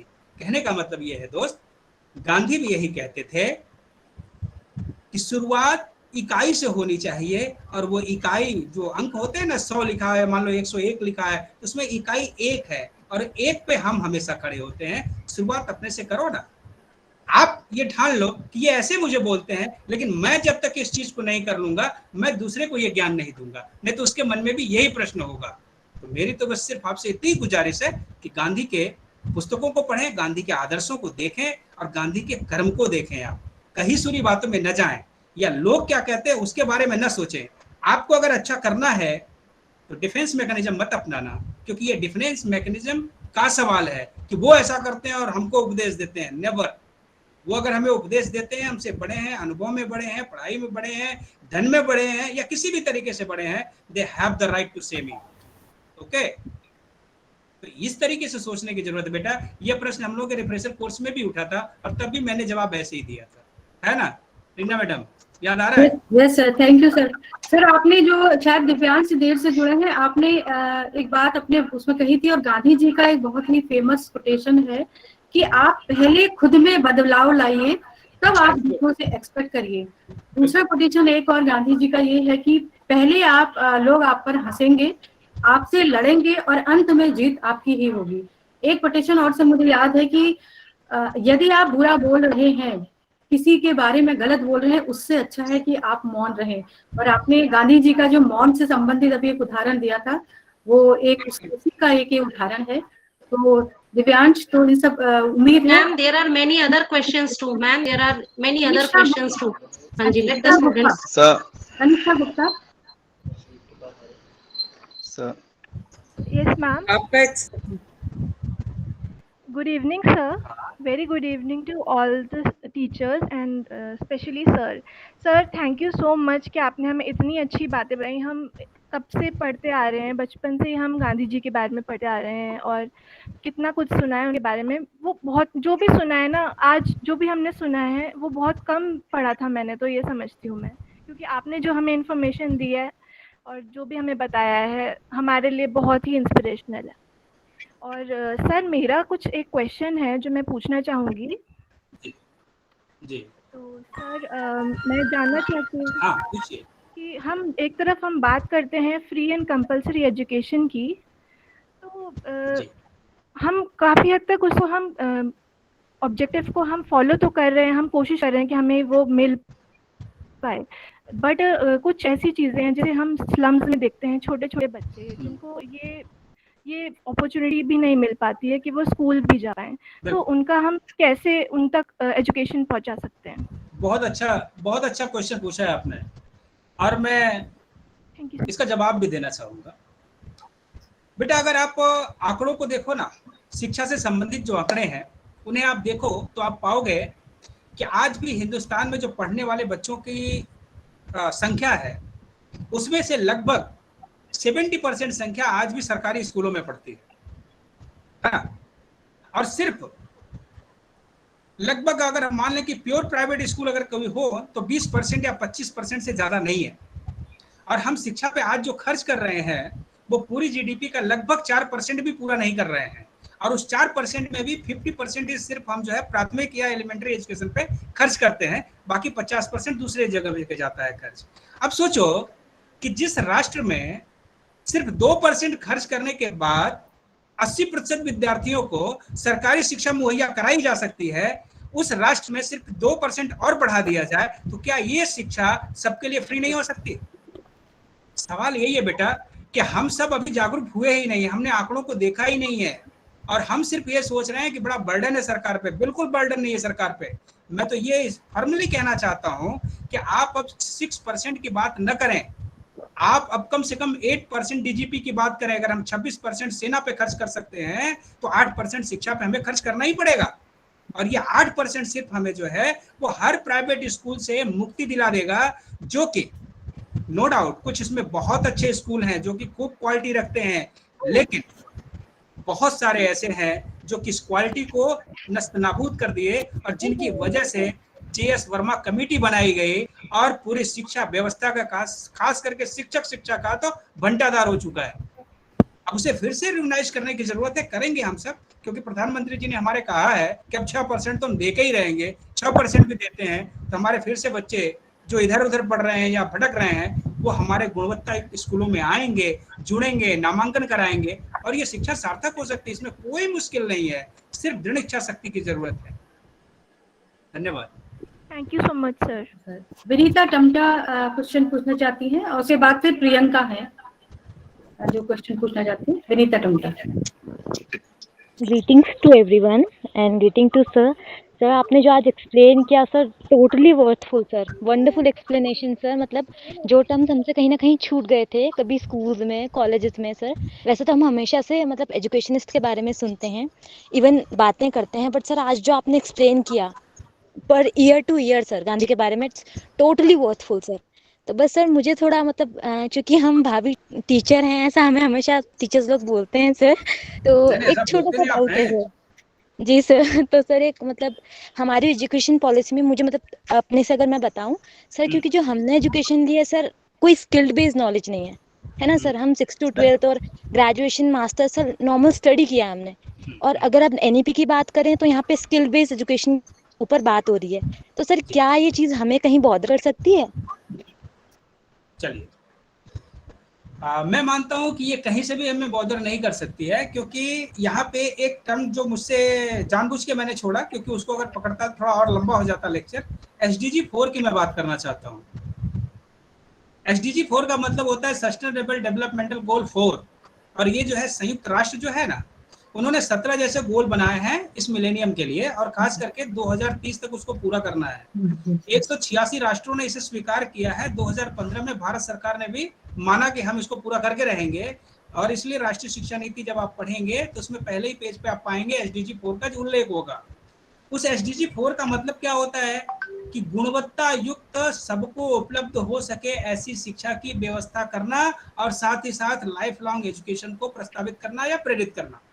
अभी जब लाइफ लॉन्ग एजुकेशन की बात होती है ना, तो इसका मतलब ही होता है कि पढ़ने की कोई उम्र नहीं है। हमने स्किल आज नहीं सीखा, कल सीख लेंगे। और मैं तो कहता हूँ आओ गुजरात विद्यापीठ में, हम दोनों मिलके प्लम्बिंग सीखेंगे यहाँ पे। Thank you so much sir, thank you so much. Next Priyanka का क्वेश्चन है। Next question. हाँ प्रियंका जी। प्रियंका कुमारी।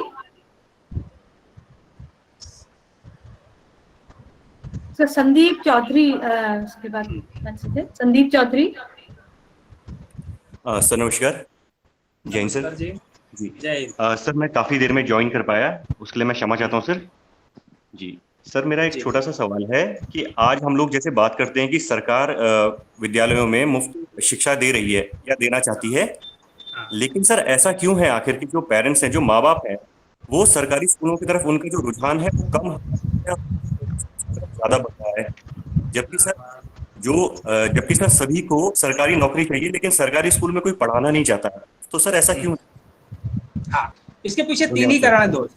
इसके पीछे सिर्फ 3 कारण है, और ये दूर किया जा सकता है। इसका सीधा उदाहरण मैं दिल्ली सरकार को दे सकता हूँ, जिसकी भूरी भूरी प्रशंसा हो रही है, क्योंकि अब वहाँ पे लाइन लगती है और क्राइटेरिया बनाया जाता है कि दिल्ली वालों को ही यहाँ पे एडमिशन मिलेगा, और प्राइवेट से लोग छोड़ करके उसमें आ रहे हैं। तो ये हो सकता है, संभव है। अब आपके सवाल पे हम आते हैं, कैसा क्यों है। इसके 3 कारण मैंने बताया। पहला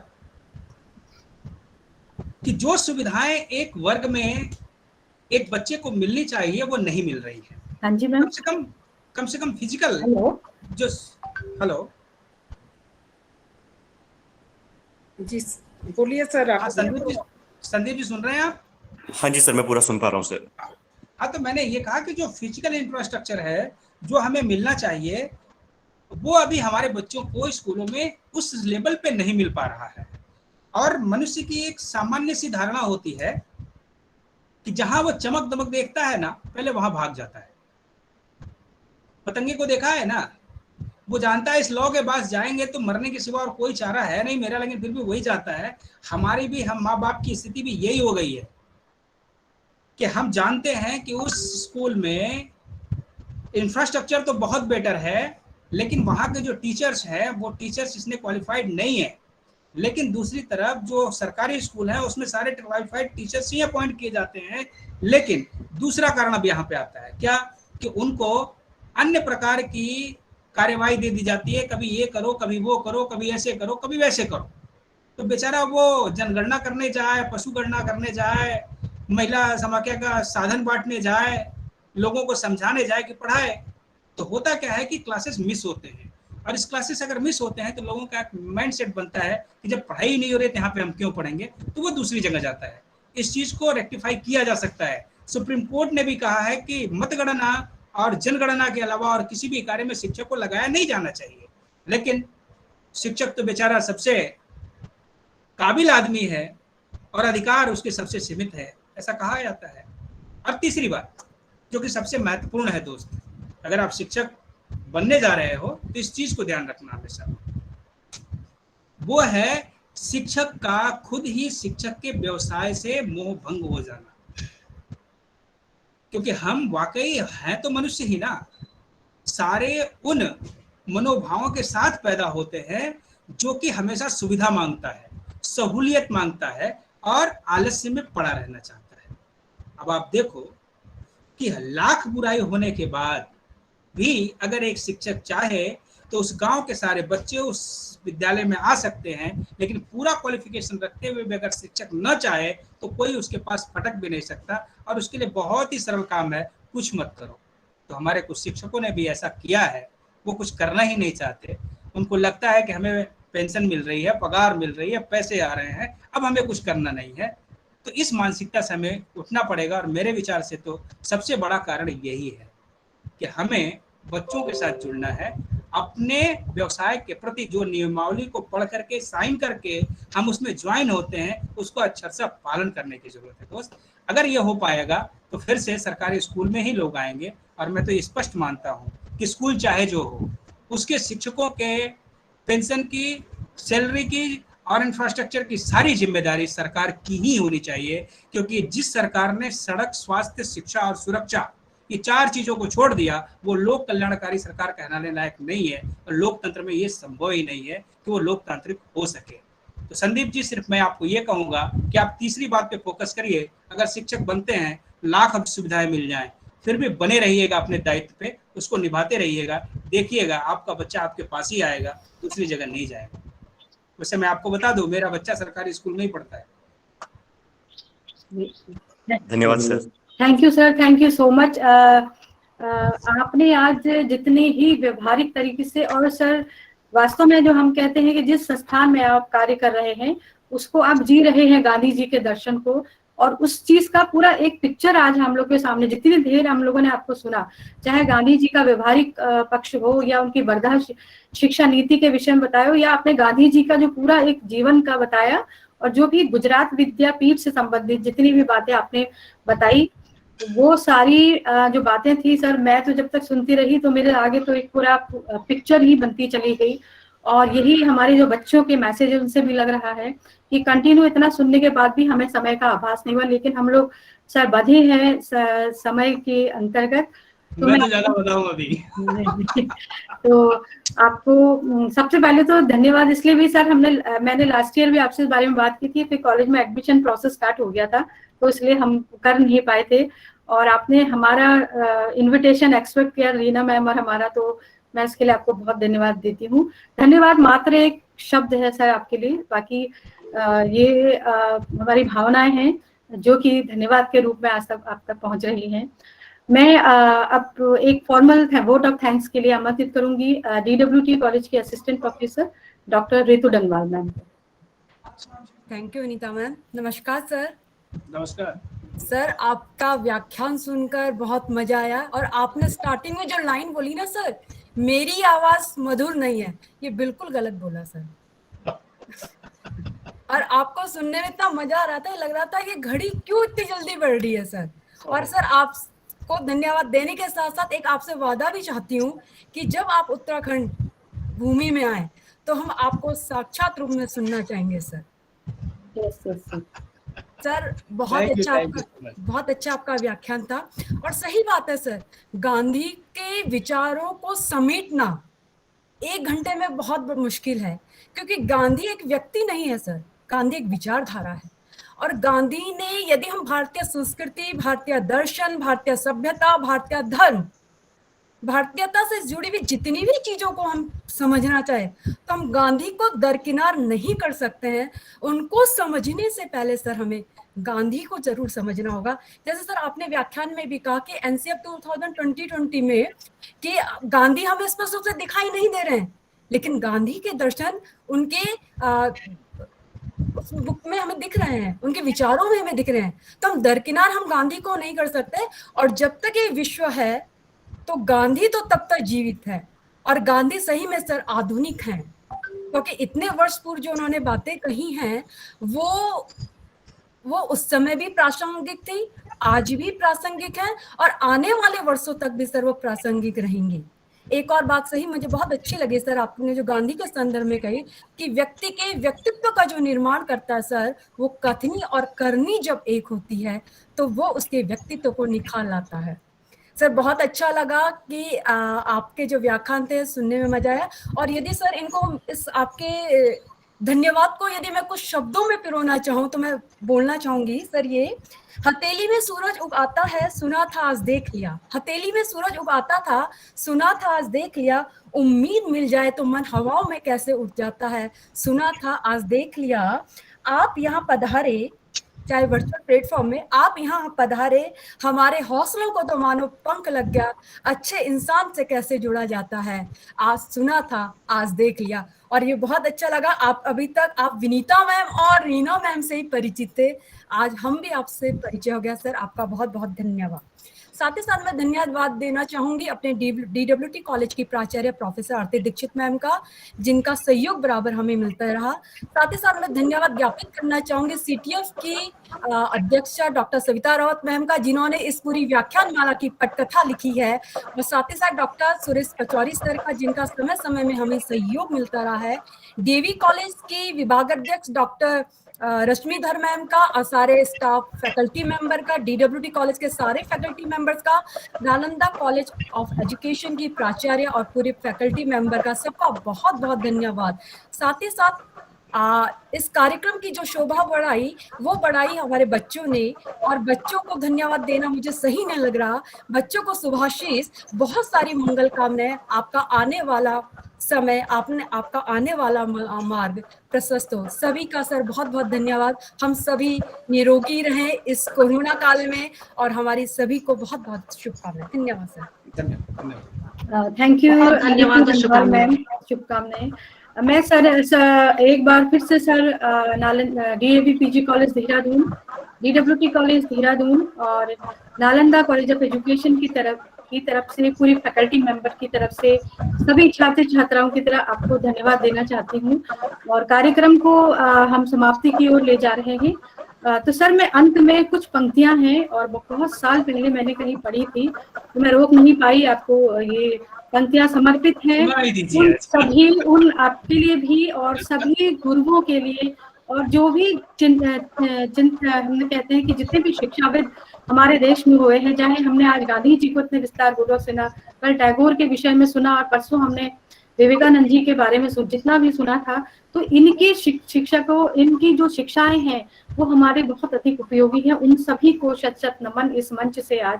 तो सर पंक्तियां मैं थोड़ा सा लिखा भी था, उसको मैंने, अगर वो स्क्रीन शेयर हो जाता है।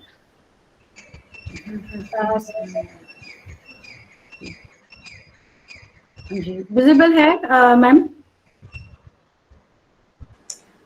पढ़ दो मैडम। जी जी, तो मैं समय अधिक नष्ट नहीं करना चाहूंगी सर। ऐसे सत्य सिखाना जग को, अनाचार मिट जाए, मिटे स्वर्ग की असत कल्पना, शाश्वत सत्य भूमि पर आए। तुम भूखे भगवान, तुम भूखे भगवान, तुम्हारे चरणों में ईश्वर मिलते हैं।